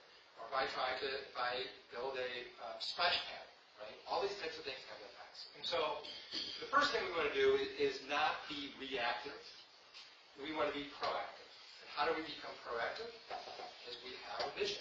We decide what are our priorities. We have limited resources. What are the things that we're going to focus on? One of the challenges of local government is that it is way more complex than anybody understands. Think about most businesses do one thing. They focus on that, do well. You guys do everything. You do planning, assessing, elections, water, parks, police, fire, all kinds of different types of things. And it becomes a lot of noise when all these things are going on, and it doesn't really allow you to focus on, okay, if I want to move to vibrancy, what do I need to focus on to move towards that? It could be just financial, what you guys are doing now. We need to improve our financial sustainability for the long term. Or it could be we need to grow housing, or we need to grow parks, or whatever those things are. But the strategic plan is a process that allows you to define that. We also need a capital improvements plan because we need to know what's coming. So just like when we talk about fund balance, we need to know where we're at and what the trend is. CIP allows us to look to the future. Say, you know what? If I didn't know that $1.5 million was coming for a fire truck, did I plan for it? Probably not, right? If I didn't plan for it, then when it comes now, we're being reactive, right? So we want to know those 11 pieces of apparatus when all of them need to be reasonably replaced, so that we can plan for those. And one thing for the capital improvement plan is, again, just so everyone knows, it's required because we have a water system. And at a minimum, it's got a list for 6 years, and it's focused primarily on public assets and infrastructure. But realistically, the capital improvement plan should be anything that's a big dollar item. And so a fire truck technically doesn't have to go on, but it should be a big dollar item. If you're going to redo your master plan, that can cost you $100,000, if not more, to do a master plan. I put that on my strategic plan, on my capital improvements plan, because I want to know, what does this do? Well, now when you're looking at the budget, and you're making budgetary decisions about, well, I want to do this new, it changes the conversation and say, well, wait a second, remember, we've got $15 million worth of expenses coming up in the next 10 years. How are we going to pay for that? So it's always a conversation about the future, not a conversation about that. So that's the first thing we want to do. The next thing is, I've already kind of talked about this, but focus on sustainability. It's not about the current year. Then we get it, now it's time, we're still trying to cut expenses, and now we're going to look at the budget. We need to look at things like, okay, what's the difference between a fixed item, somebody's salary, and something that's discretionary? You guys still do the trash statement, right? Yes. Right. That's more discretionary. You should do that. I think one thing it's important to reflect upon is that almost everything that you do is discretionary from a certain perspective. What are the 3 things that you're required to do by law? And the only 3 things that you must do is touch it. Collect taxes, have elections, and One just before collect taxes. What do you have to do to collect taxes? What do you have to do? Assess. Assess. Yes. There we go. and I put it together. Yeah. Those are the only 3 things you have to do. Everything else is an optional item, right? And then we want to look at ongoing versus one-time expenses, right? Because it's easy to cut one time, especially if it's a short-term thing you're trying to do. Understand your cost drivers. This is really looking at what is really driving our costs going up. Well, for the last few years, it's been labor. You guys recently made some changes to pension. That was a cost driver. That's a humongous cost driver for both of the the township as well as employees, right? So you made changes to healthcare is another one. Inflation has been one in general. Anything like fuel, well, fuel's been going down, but, and so understanding those impacts. Then we want to prioritize spending, which goes to what do we legally have to do, and then what are our core services that we really want to provide. And then before you just start making cuts, look for efficiencies first and foremost. So how do we end? Well, I've already said this a little bit. Every decision the board makes has positives and negatives. Everything. I buy a fire truck, it's got positives. I can respond to that scene. I don't have to pay more maintenance bills.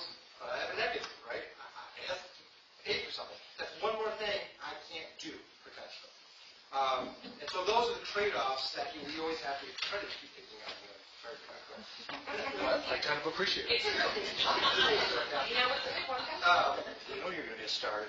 Yeah. I know it's going to just come right.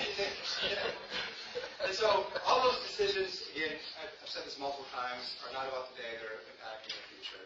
And so, good budgeting overall starts with making sure that we're not being reactive, we're focusing on that long term. And understanding that the budget is not about the individual items. One thing we get lost in is why did supplies go up $150? If that's the conversation, you're missing the big picture. Right? The big picture goes back to that first slide, which is vibrancy. How do we make sure that we're moving towards a maintained community that is vibrant, and how do we do that and at the same time being fiscally solvent at the same time? Those have to go on in the same conversation. So, that is, I think it. So, Ryan, how long did I think it was going to last? Until 6. Oh, no, I Originally you said an hour and a half. I said 45 minutes, I think. I thought it was an hour and a half. Apparently, Ryan's like 3. pardon me. So that's a lot. I threw a ton at you. So I guess the question would be, first of all, did I answer everybody's question? Any gaps there? I don't know what to ask yet. And that was the next one. Is there other questions that we might need to investigate more because we didn't go deep enough this time? Because again, we tried to go deep enough, but there might be some things that we have to go a little deeper. So because there's no gap in our current operating millage, there's no ability for us to go up unless we take it to a vote. Unless we do research to identify if there should be a gap. And why there wasn't one. And why. And if we can determine there should be a gap, then no, we can raise it to whatever the gap is. Would that be collecting old Wage labor rates. rates Yep. back until we became a charter township? Back to All of them, or- 1966 or whenever. Whatever you guys And that never went into effect. Yeah, Oh, 78. 78 or 80. What, being a township? No, 78. No. Because if I look at that, even the one you have there though, is part of it. What is that? That says what the millage rate on that one is. Because it says, so this is when you guys became a township. A charter township, thank you. And on here, I thought it said on here. No, this is, that's not this thing. That's a quick thing to do. This was in the minutes. Or was it the charter township one? Anyway, the charter township one that you sat had a millage rate that was lower than 5 mils. Yeah, I checked my email book. I can do that. Thank you. And so again, there may be a gap in here.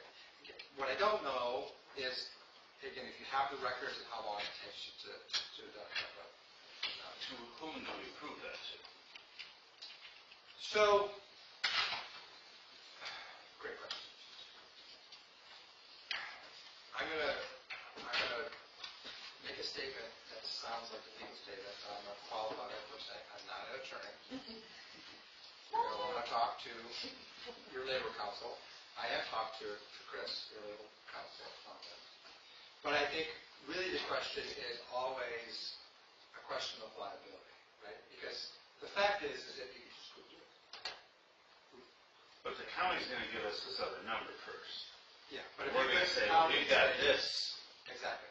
So in reality, it's basically being, do I have enough evidence to kind of prove that this should be this way? And then you're just going to change it, adjust it, and make it right.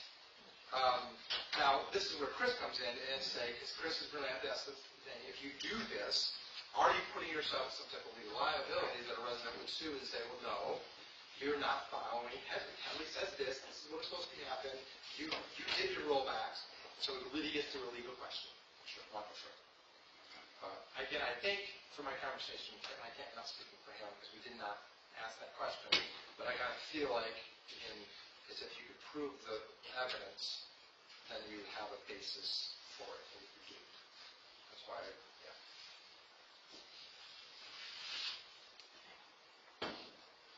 So I guess the next question would be is based upon all the stuff I laid out,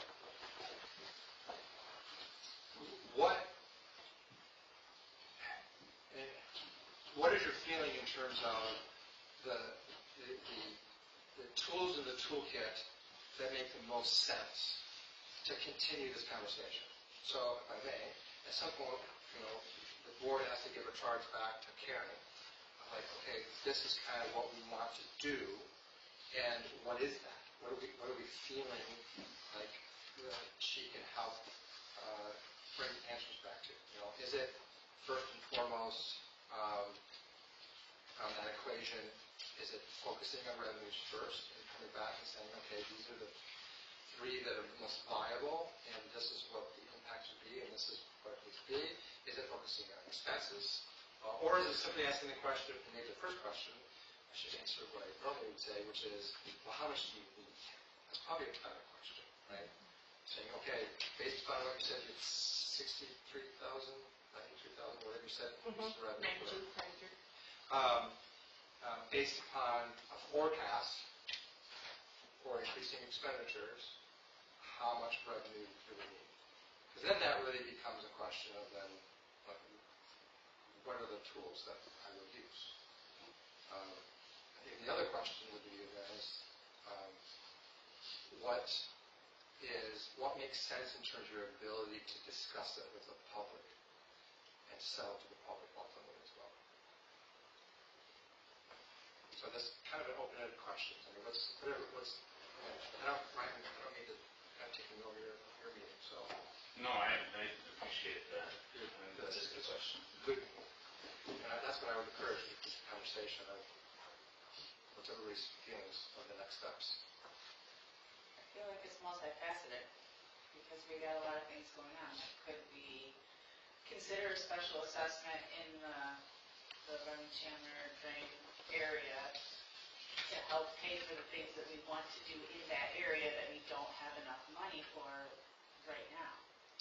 The roadway improvements facility. Yeah. What did you know, Jen? Well, because we already have a special assessment through the Drain Commission for that reason. But now I for thought that, we didn't have a special assessment. we as a township get charged a special assessment already from Ingham County. So the question would be is then, But do you Are we passing that on? No, it has never been done in the 5 That's what I years. was talking And we can't do it this year because it's the end of the 5 years.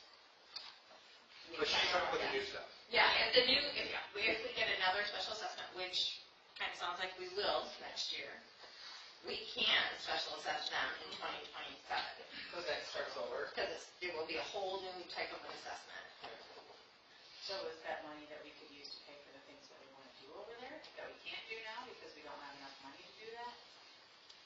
I think a lot of church, yes. Yeah.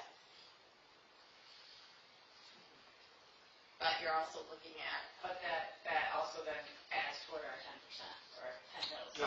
not Special assessments are technically not millage. Oh, okay. Yeah. If we borrow money, can we borrow enough money to pay for the sewer, the fire truck, and some roads? Or can you lump them together as a borrowing, or do you have to borrow on each one separately? Because they're different funds. That's a great question. I would say that one of the advantages of doing a capital improvements plan, I'm going to go around your question in a second, is that by figuring out what all my projects are in the future, it is a good opportunity to put stuff together, right? But generally, we're putting stuff together that is like. So the sewer project, so if I have a sewer project in 2030 and another one in 2033, borrowing for them twice is expensive. Right. So if I put them together and do them once, it's way less expensive. But I would say that because of the source of the revenue, the projects are different, you're probably not going to, between a fire truck and a sewer project, you're probably not going to put those together. That would be really a question for Andy, but I'm pretty confident that you would not push those together. In my mind, it would be like, there's 3 phases of lining Webster Road to get to Slate and then over to Chandler, and down Clark. So in my mind, we're focused on stage 1 right now, which is just down here, like up past Clark. But in my mind, it would be like, put those 3 together and bond for those. If we were gonna do the equalization basin out here, plus we're gonna do the lining, the manhole repair, like put those things together. I would look at all your sewer, every single I agree, but I'm just saying, like, you can't, you're saying long term, but I'm just, even looking at the near future. well, because it's thinking about it in, okay, I'm going to group all these things together and do them, and then I'm going to figure out, okay, when that debt falls off, then there's going to be a bunch of other stuff that I have to do. So it becomes a timing issue.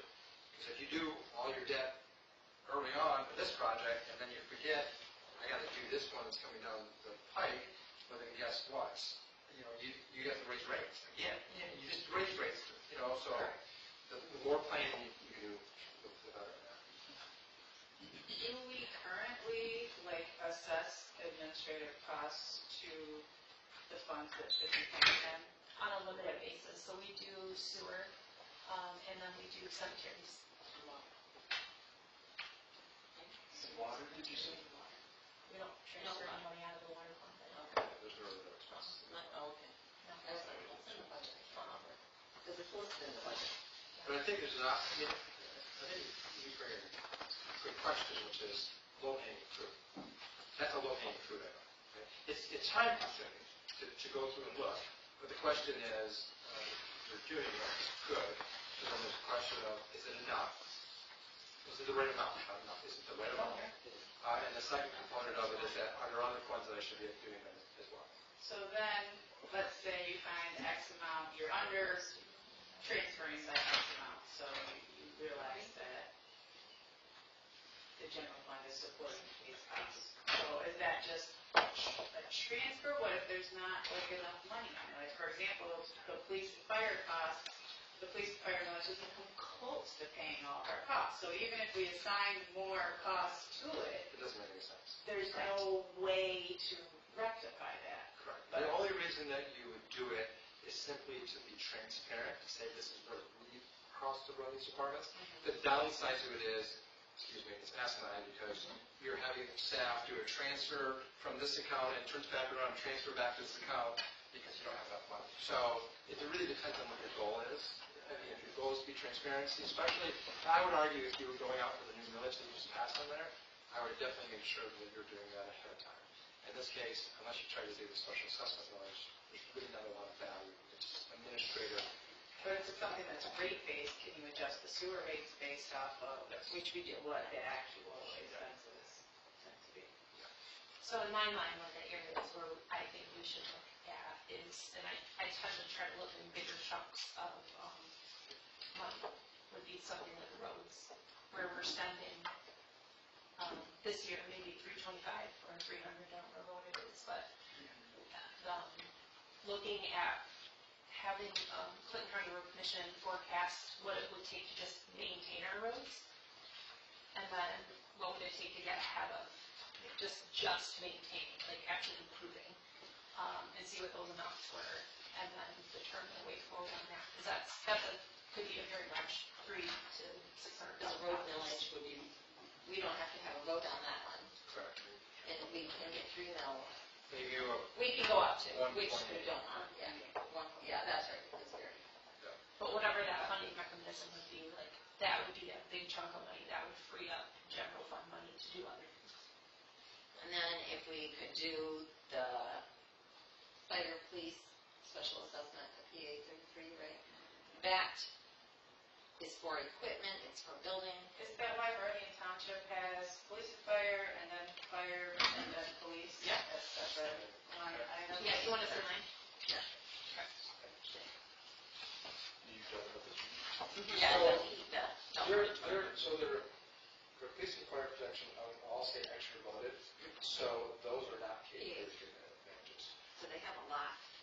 technically, this is kind of confusing. Technically, you do not have to put special assessments on this thing. So you don't put PA 30. So they could have a PA 33. They don't have to put it in. Now, most people do put it on here because it makes sense to have it on there. But this does not look like, because this, I don't think it's, because my guess is that these were votes for specific things. Buildings or something. Yeah. But I know they did build new Yeah. stations and stuff. Your question on the cost allocation, I think you're right. It's realistically, the funds that benefit best from that are the sewer fund, also the building fund. Okay, we want to make sure that the building fund, because the building fund's being paid by building fees. So that would be the other fund. We've been really working, massively been working on that. I know we made some changes to it. I don't know if we're there 100%, but we're getting closer. There's not extra money there. There's not. There's actually a deficit. Because our fees aren't where they're supposed to be. Like, we're actually same way the other direction. Yeah, that's all. I would put that on low hanging fruit. Right? Change the fees and.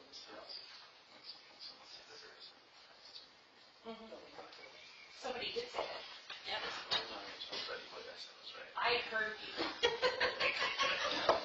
you hear my week? Should I said Ryan said we should. Ryan was correct. Ryan was correct, he was. I heard him. I got a He little was- attitude what do you from want? the What do you want to superintendent when I hear? said it, but You're now. right. Ryan, you were. But when Robert says it, it's like, oh, Ryan, you're so great. He is great. Do most municipalities pay their full police and fire costs out of their police and fire grants? Are we typical or atypical in that we are supporting this as a big chunk out of our The budget? Johnson. I'm always speaking anecdotal. I think the answer is no. Most police and fire villages aren't paying the full cost just because it's so expensive. But I don't know that to be factual. I mean, you'd have to look across the state of Michigan. I think the other thing to keep in mind is that one reason, it goes back to all this conversation. Why do we put police and fire on the ballot in the first place versus going for a heavy override? People popular. Exactly. It's people love you guys. People don't love people like me. So, it's saying if you pay my salary, Yeah. it's like, Yeah. something to do about here. Exactly. Yeah. So, I mean, and I think that's, it's an opportunity to leverage, to get things passed because it's more likely. So, yeah, I don't know the answer, but I'm feeling that most of the time that's fully covered. And how long was that police and fire village for? I think it's 5. We did it for 5 years. I have a question that goes back to your presentation. You mentioned that our personnel costs for the township are 59%, nearly 60%. Is that typical for? Yeah, government, it is people. I mean, that's what you guys spend your money on is people. Yeah. It's the police and fire. Yeah. Like, how many Most of the people. firefighters do you guys have?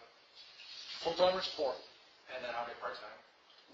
We don't necessarily have part-time, we have paid on call, the volunteers-ish are 23. Yeah. And then how many police officers do you have? 15. 15. Yeah. I mean, you just start having, people are expensive.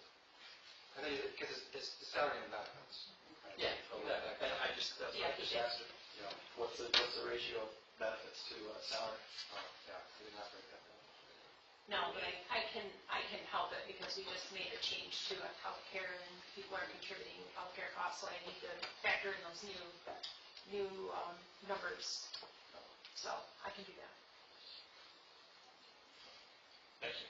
I mean, isn't it normally 50% of salaries is the cost? I mean, that's a very general. When you're swagging, you know what a new employee's going to cost you, something like that. It varies dramatically across the state of Michigan. It does. Dramatically. I would say some communities, this is probably as low as 30%. I think there's some communities as high as 85%. Now, the communities that are 85 is pension, right? It's a legacy debt that they're stuck with. So I would say the average is higher than 50 for benefits. Because, again, pension and healthcare are the two primary components of it, and they've skyrocketed forever. So, if I look at one department, if I look at the treasurer's department,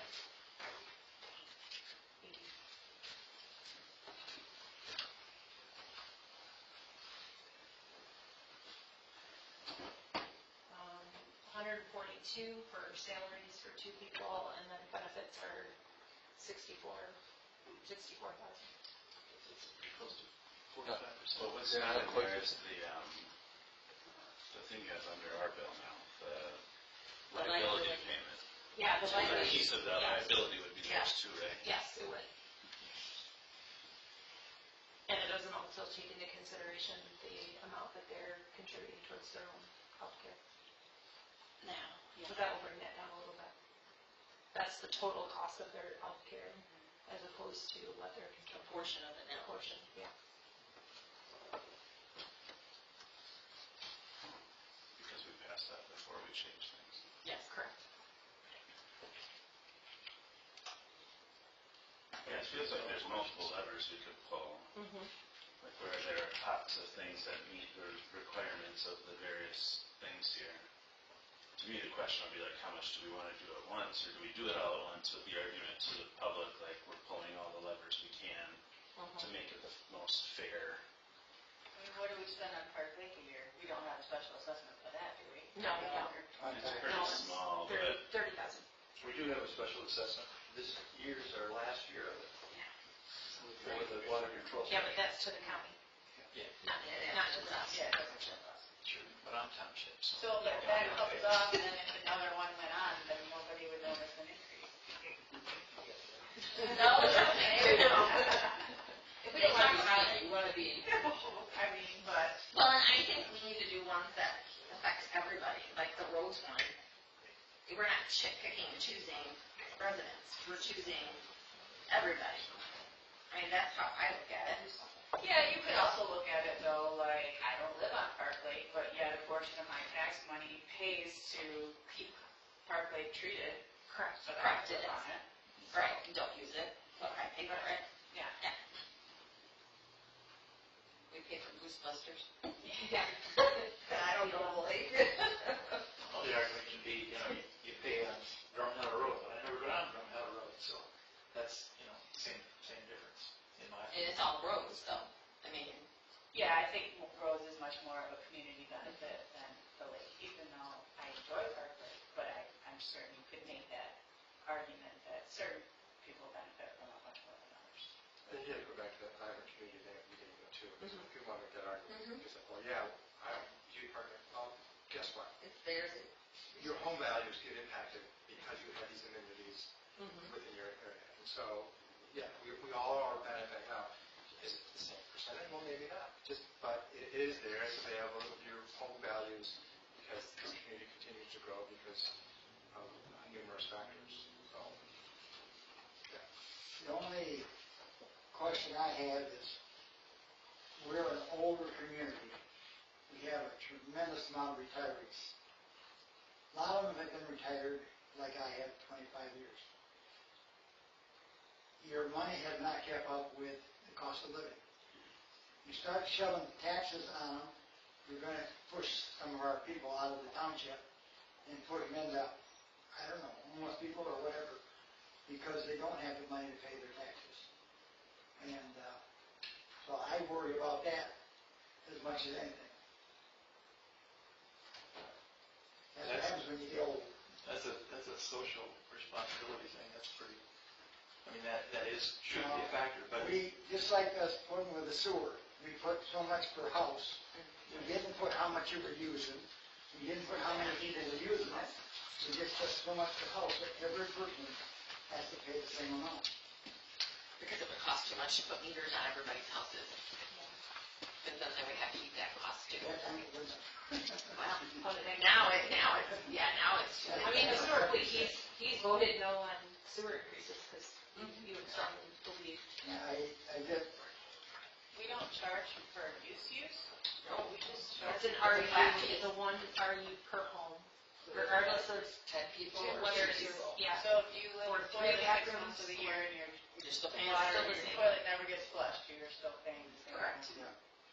Because it's the, Taco Bell every night for dinner. Or if your Anything else? water leaks and it's running down the drain for 6 months straight, then you also don't have to pay for that either, right? Well, that's water That's line, water. so. No, the water down the drain goes into the sewer, That's Correct. into the sewer. That's Correct. Right. That's why we take into account But you infiltration. still pay the same up amount. to public comment so we can hear what they have to say. Is there anything to be? Can we finish our talk first? Well, we can go on till midnight. I mean, Let's order pizza. honestly, he wants ideas, like, what are you guys for, against, what do we need to look into more, what do we need to bring back to you? Should we Well, figure out how much we're behind, should we figure out, do that first, like how much do we need? Well, we need what we can cover police and fire for, because they're taking from us almost 750,000, 500,000 I mean, a this year. year it's $1 million. Million, because we've added employees. Yeah. Theoretically, what you do is try to figure out how to not take anything out of the general fund. Correct. You know, The fund balance, you mean? I would go down and list them as the, as large as they are, like, Well, general fund and fund balance are two different things. Correct. We're taking $1 million from the general fund, $500,000 from the fund balance. Oh, okay. Sorry. So, yeah. Both are problematic. Correct. Because I mean, that's what yeah, always is confusing to me. How can you have a fund balance that's your investments. and then have a deficit in the budget? Well, you Because fill you the don't have any deficit with revenue. the fund balance. Yeah, so that should equal it out and be a balanced budget. But you can't do that because your fund balance doesn't replenish if you're taking from it. Well, you can do it, I but mean, you it's can do it a probably few not times, IT. but you can't. I mean, I will offer that each year, I'm sorry, I didn't mean to cut you off.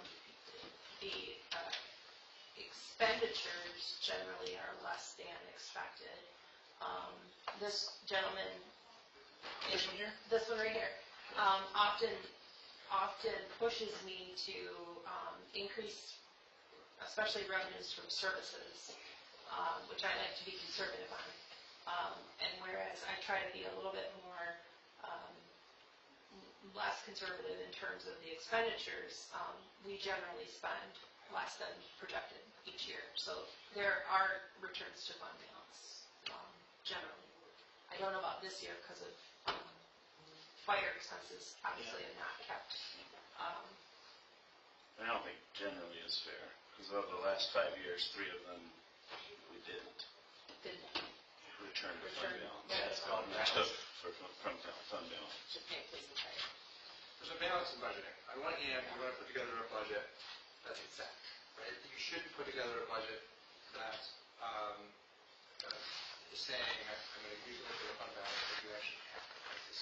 Because when we budget, if we budget too conservatively, then what it means is we're locking up dollars that we can spend on something else. If we don't budget, if we budget too liberally and then things are more expensive, then now all of a sudden we have to find additional resources. So the goal is to always be at zero. You're never going to be at zero. So generally speaking, you do want to be a little bit more conservative in revenues, which means you think state revenue share. You can go to the website, it'll tell you what you're going to get next year. I never use their number. They're pretty good at estimating, but I'm going to assume it's going to be a little bit worse. Right? And so the same thing with my expenditure. For the ones that are consistent and linear, I will match those. Right? For something like healthcare, I'm probably not going to use 3 or 4 or 5%. I might use 8, 10, or 15%, just based on what's happening in the market. So there's a little bit of an art to getting a good budget. And over time, the more you do it, the better you get, so that the budget is more, at the end of the year, pretty consistent to what the reality became. Yeah, I think what I was trying to say is, like, if we're projected to use $500,000 of a fund balance, there's been many years where we've used 2 or 250, not quite the expenditure from fund balance that we've anticipated. And to your question about a balanced budget, a balanced budget is a balanced budget where revenues equal expenditure and in use of fund balance. That is a balanced budget. But if I'm using fund balance, it's fine. Again, like I said at the beginning, it's strategic, we can do it. But in your guys' case, right, it's a small downward curve. But if you do it every single year, eventually, it's going to There's nothing left. Nothing left. But yeah. Yeah.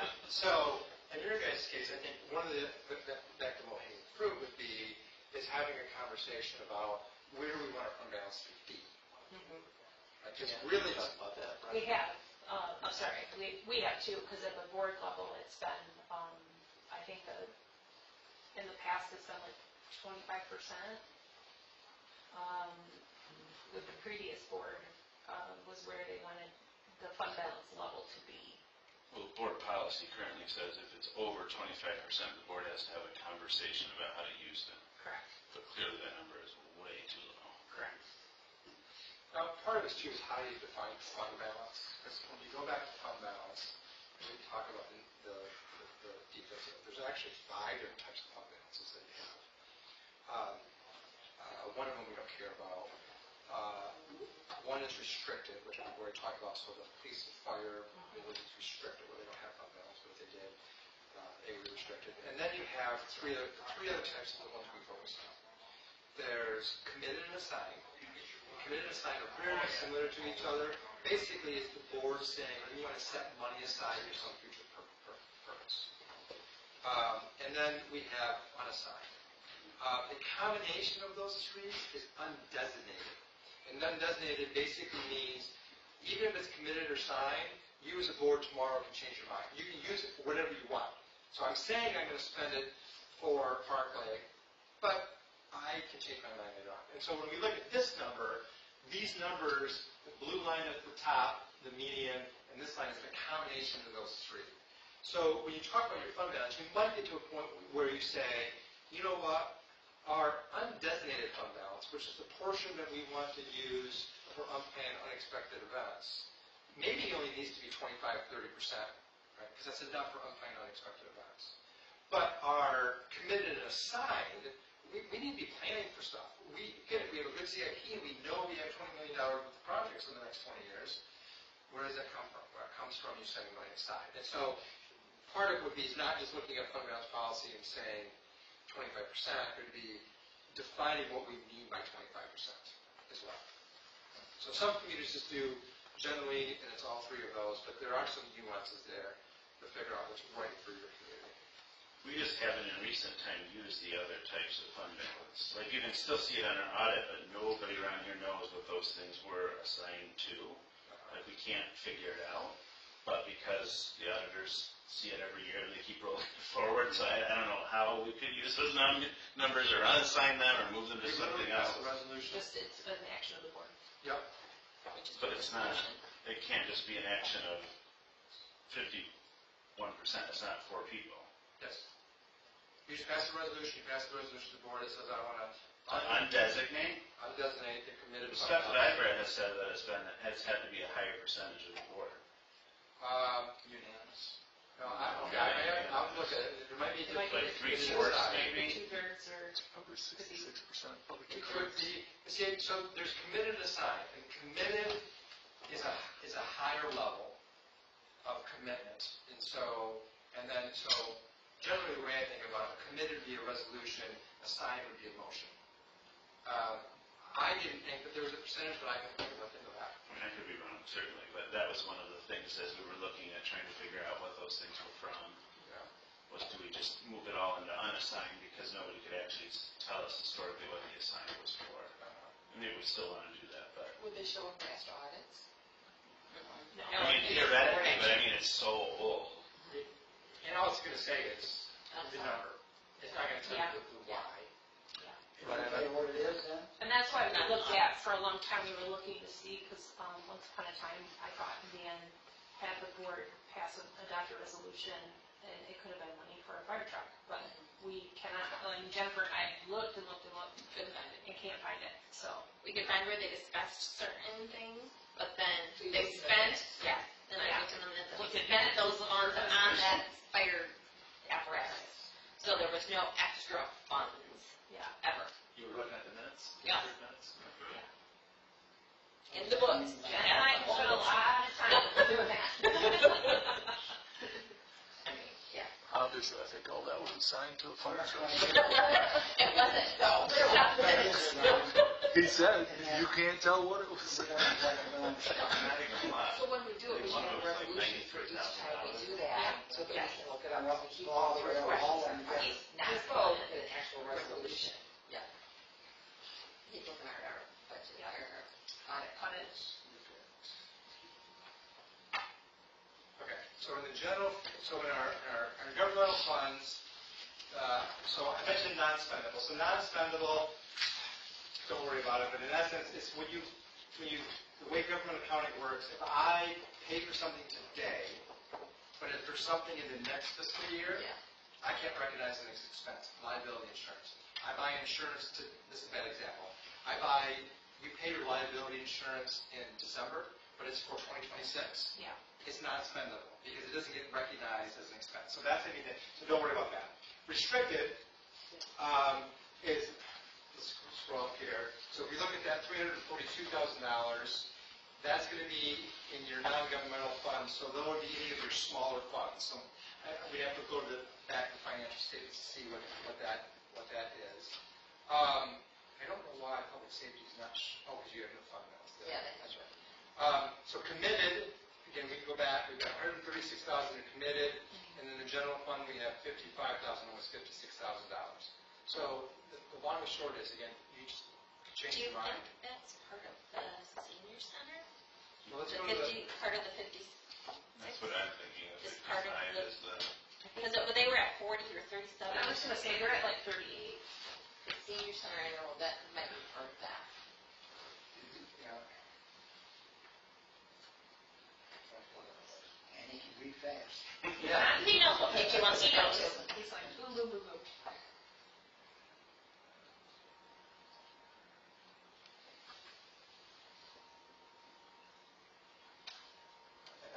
When you're working on the budget, is that software from BSNE or BSNA? BSNA, is, but Okay. They have 30 as the. it's not, look at Brenda State's. Okay. So, You have to take it in and out of BSNA. Oh. so, Oh, it is farmer's market and. yeah. So first of all, let's talk about budget stabilization. Yep. So, I don't remember the specifics. Out of the state of Michigan, there's an act that allows you to establish a budget stabilization fund. And a budget stabilization fund basically is a way to set money aside so that when we talk about unplanned, unexpected events, you're really locking it up. You cannot use that money really for much of anything. And there's some criteria of what that would be. So basically, again, if your revenues all of a sudden dramatically dropped for some reason, it's some dramatic things, you could, what that money's for. So that really is just a safety valve, if you will. And then the senior center, you've assigned that money.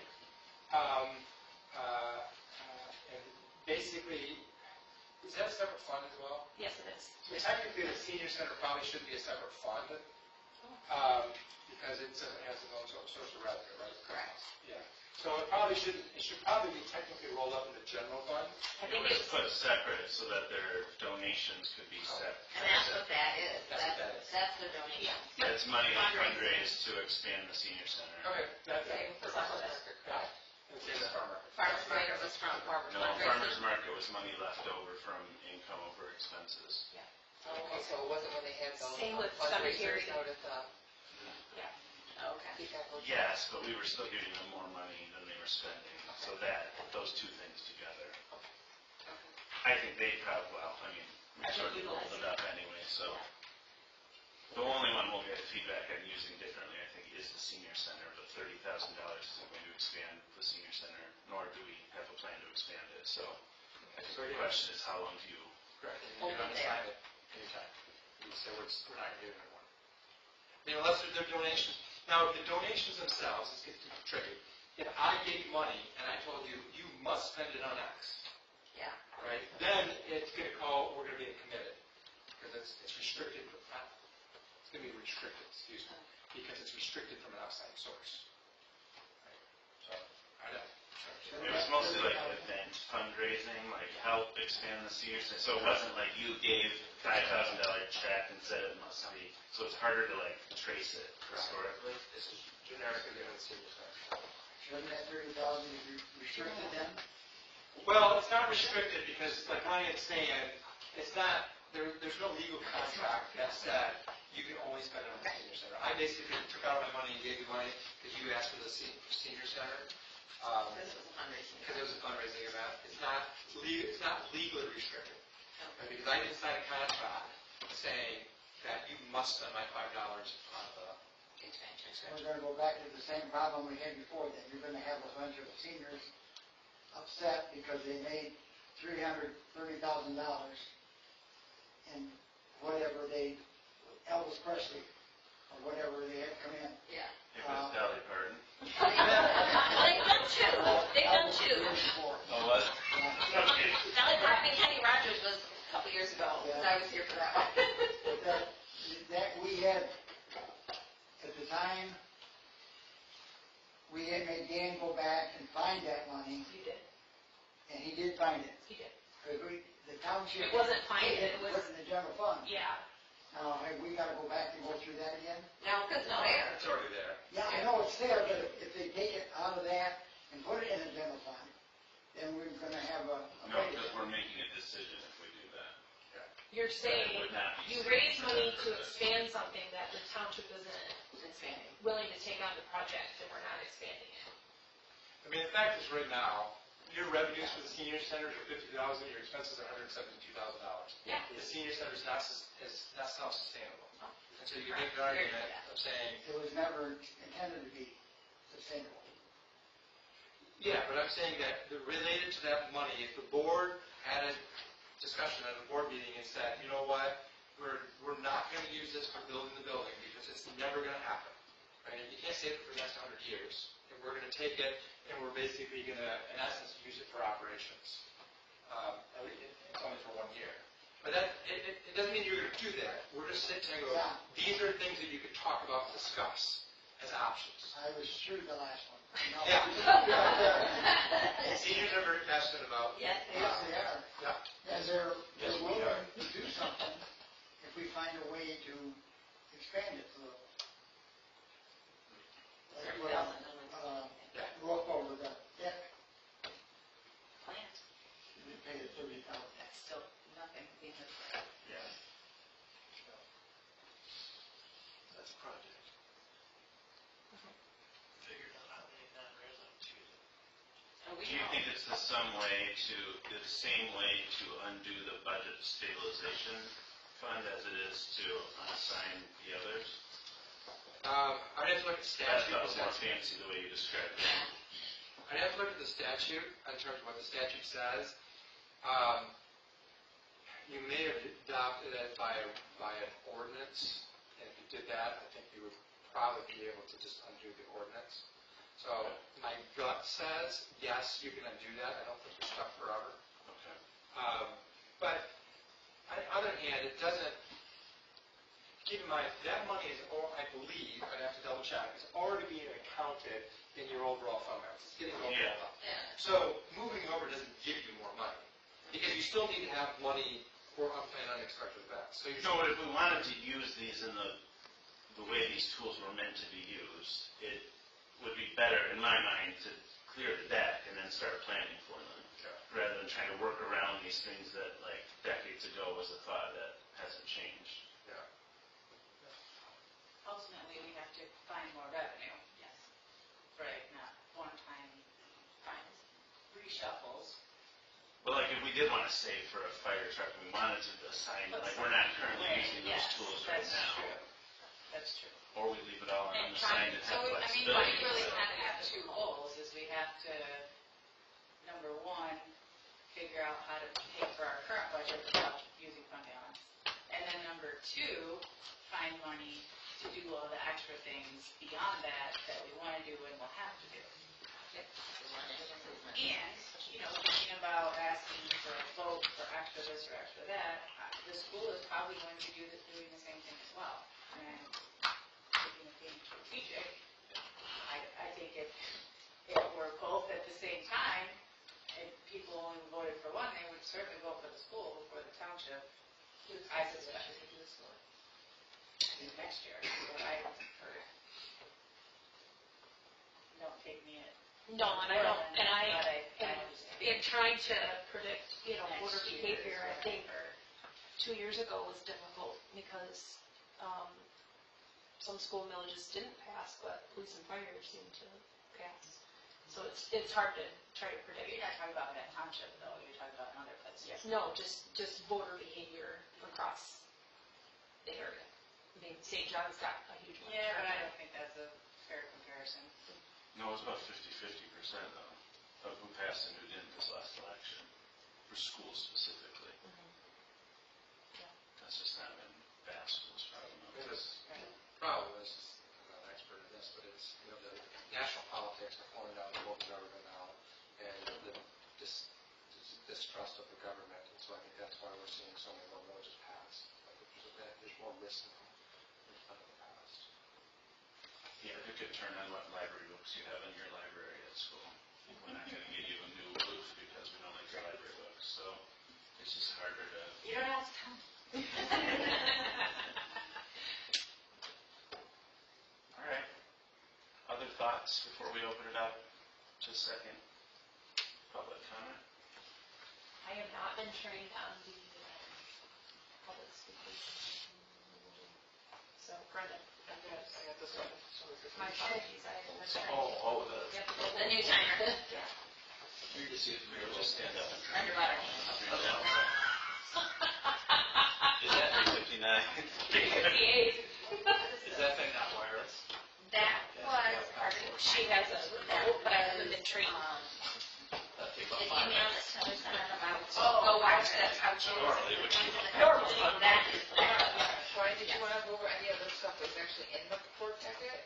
No, those were just the handouts from the webinar that we sent you, and anything else that I had sort of flagged in my revenue folder that I've been trying to keep for a couple of months You now. talking that into it? Yes, yes, that was the video. All, there's different, That's there's my reading material. several different.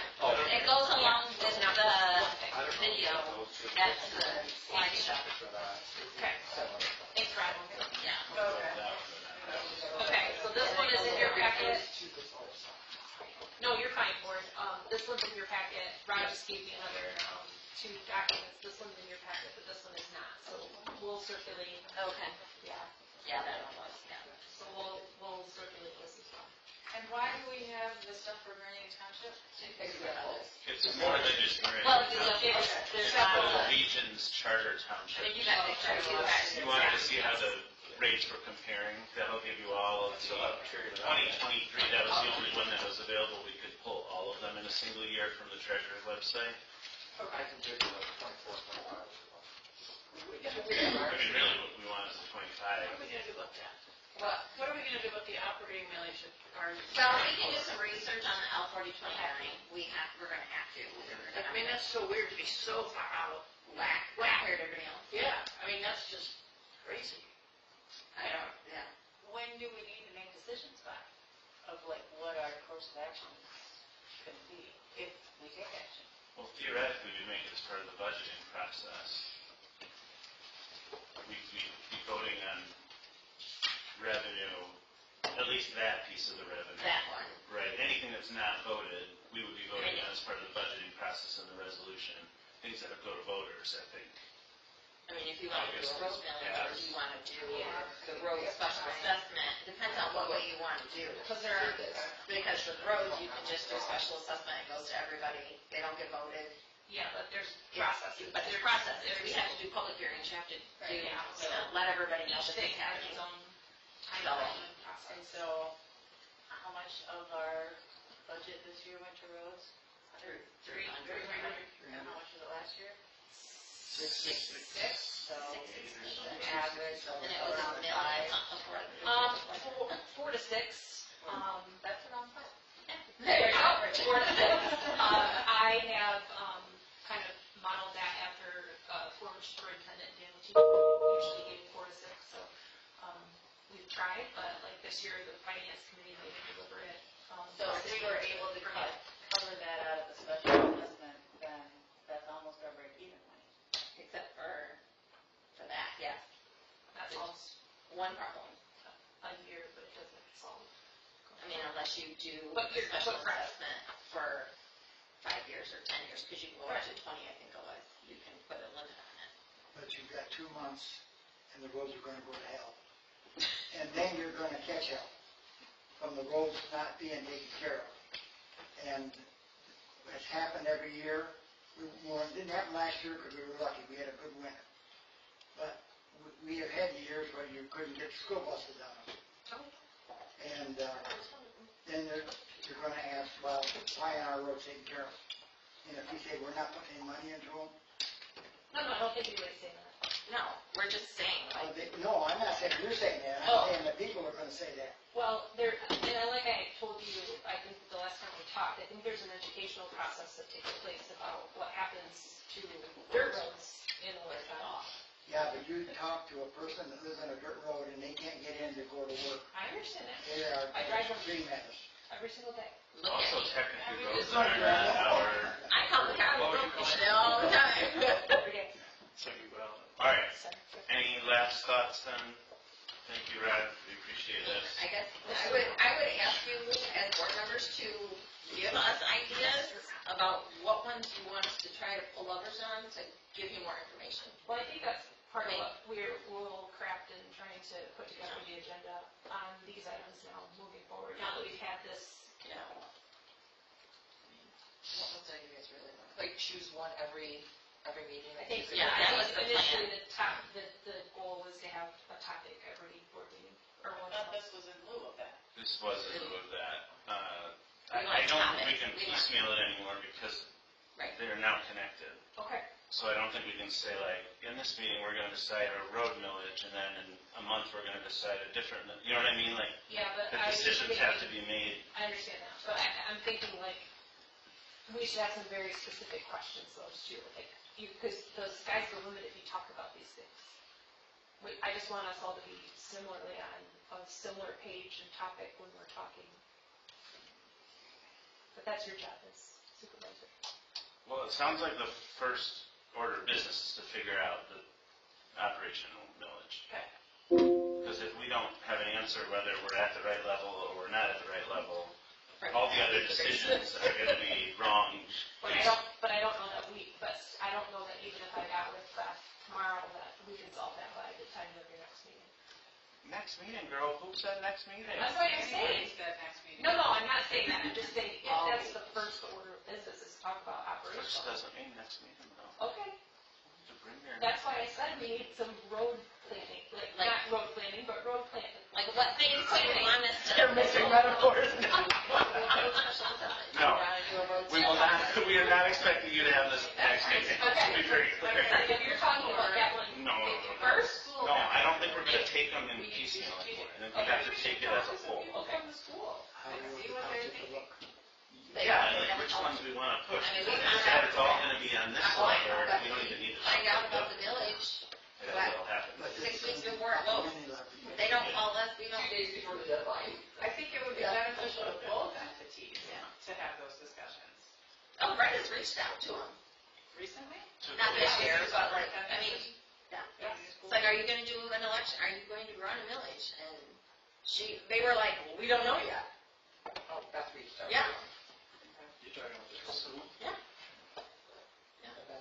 because he didn't even do his. We have plans to do regular meetings with the superintendent. What's that? We have plans to do regular meetings with the Yeah. superintendent. Where one topic would be that Yeah. we would not find out at the last minute. But we gotta work on the schedule. Ryan, back to the question on the gap in 40-49. I think the first question I would want to ask is, because this is a philosophy thing, is that even if you had a gap, do you want to raise it without going to a vote? Right? Or do you want to go to the public first? And so that would be the question. Even so, if you got to the point that says, no, we want to go to the public, then doing the research on the gap is a moot point. To me, like going to the public on 2 mills makes sense. Going to the public on 0.2 mills, I think the board might feel maybe that's not as necessary. I would agree. Also, I think just for the sake of having the correct information, That's right. I mean, how many times have we said, we're in this school because people have passed to do what they were supposed to do, and now I don't want to sit here and say, well, that's someone else's problem. That feels a little bit. Or one of those people that The other downside of my first argument is if you do a Henley override, then you're resetting it to 5 mills. And some of the public is going to say, you're raising my millage to 5 mills, and you're going to say, no, I'm only going to raise it by 0.2 mills. And they're going to say, well, I don't trust you. Right? So there is some advantage from that perspective. It's easier because, they're not, no matter what you say, they're not gonna believe that you're not gonna go the full 5 mills, even though nobody does. But ones that have the override and ones not. Well, that's what I'm saying, is if you went to the vote and did the heavily, then you move into the 5, and people are gonna panic about the 5. Oh, for sure, yeah. Yeah. Their potential of 5. And I think it would be a hard message to navigate. We're asking you to give us permission to go to 5, but we're telling you, we're not actually going to 5. Right. And then that void goes to 5. I mean, fair, yeah. Or whatever, Or- 4.95. Yeah. So I think we've talked about this. At the budget period when we're approving and do most township cities, whatever, with their L4029, is that when they do the rollback every year if they can? So when you pass your budget, you're passing your budget with a budget appropriations resolution. That resolution is supposed to define what your millage rate's gonna be. Okay. The problem is you're not gonna know what the rollback is. Okay. So you're gonna do it based upon what it is now and just realize it's gonna roll back. Okay. Because then, like you said, you don't fill out this 4029 until September, which Right. is on that storm, the due date on the storm. Yeah. So, September. September 30th. September 30th, yeah. That's good.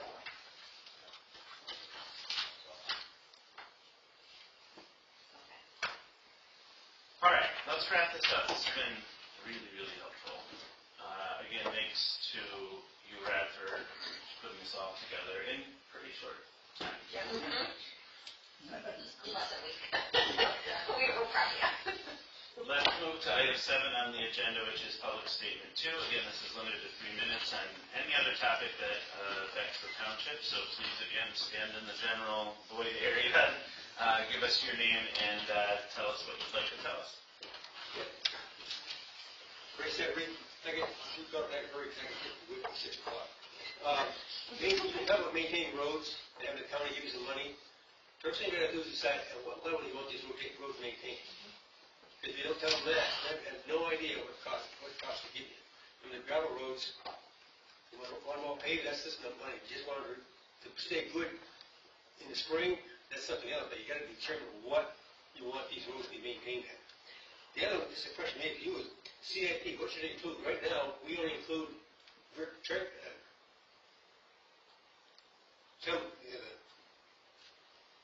we don't include all the projects. We don't include sewers, we don't include fire trucks, we don't include roads. My position is we should include all those in CIP, just so that the public knows what they are, kind of what we should do. And the other question was on the water fund. What is that water fund? The water right is that water. So do we have a water fund? What's it for? That's when I believe when they connect to the service, we get that fee. The connection for that. Yeah. Okay. The other thing, on our water bill, we get a charge for fire hydrants. Does that go to the board, or is that? Water and light. That's water and light, that's not us. Okay, I wondered whether, because they maintain the fire hydrants. Yes. Some communities, that's not true. Yeah. Some communities, the fire department maintain the No, hydrants. we don't. Okay. Does the board want to charge you though? I don't know. For hydrant maintenance? Because like in DeWitt, the residents paid a portion of it, and then we pay the other half of it. We pay 50%. We'll get a better answer to you about the water funds.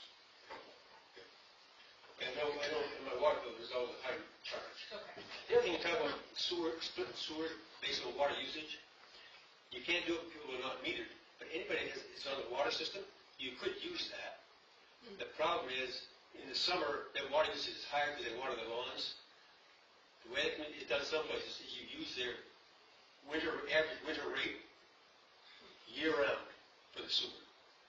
And so that way they're not paying sewer bill for water that's being used to water their lawns. And that's just an accounting thing, that's all. And then I was just going to speak to him.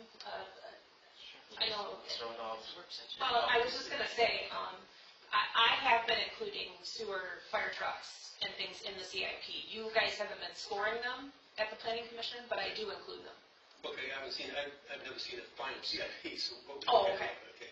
Okay. So that is in there, It is in there. and the road should be too, equipped, because like you said earlier, county has no legal requirement to count in their roads. So what I do for,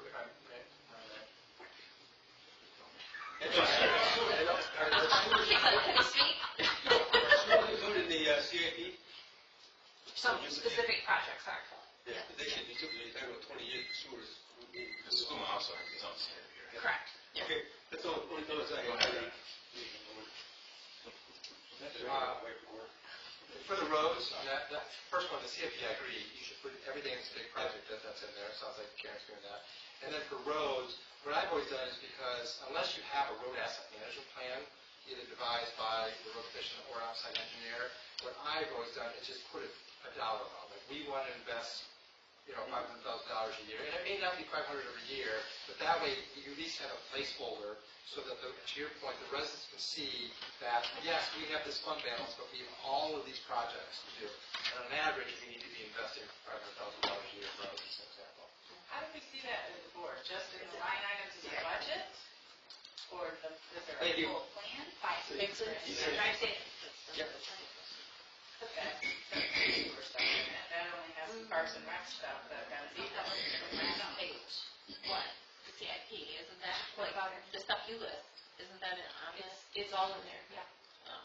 At the planning commission? No, it's added after the planning. Okay. Oh, because I give it to Miles, That to was the my deadline. question is when does this board see that plan? When we get the CIP all presented. You How accept, does that happen? you accept it every year. when A you couple send weeks it to after you. it goes through the planning commission, we get it to accept it. You guys get it every year and you But accept I it. don't remember seeing anything else in it in addition to what came through with the planning. It's like the last two It's pages or page something. 12, It's just tucked in. and it has, I have everything in it. Okay. We don't use it for any, the board doesn't use it for anything, so You we just maybe aren't send familiar it, with it. Okay. All right, let's keep going with public statement here. Anyone else want to address the board? I just want to thank you for deciding to videotape. I appreciate that. I'd just like to say that when the planning commission discovered that we were selling tap fees for less than it was costing us for the plant capacity, we studied that, and we're reviewing it again, because it's apparent that we're still charging less for a tap fee than the value that we've got to incur for the new plant capacity and the value of the system. And I suspect that it's the same for the sewer rates, that we're not really charging the appropriate amount of rate for the maintenance of the existing system, which should be covered by the present users, not by capital from tap fees.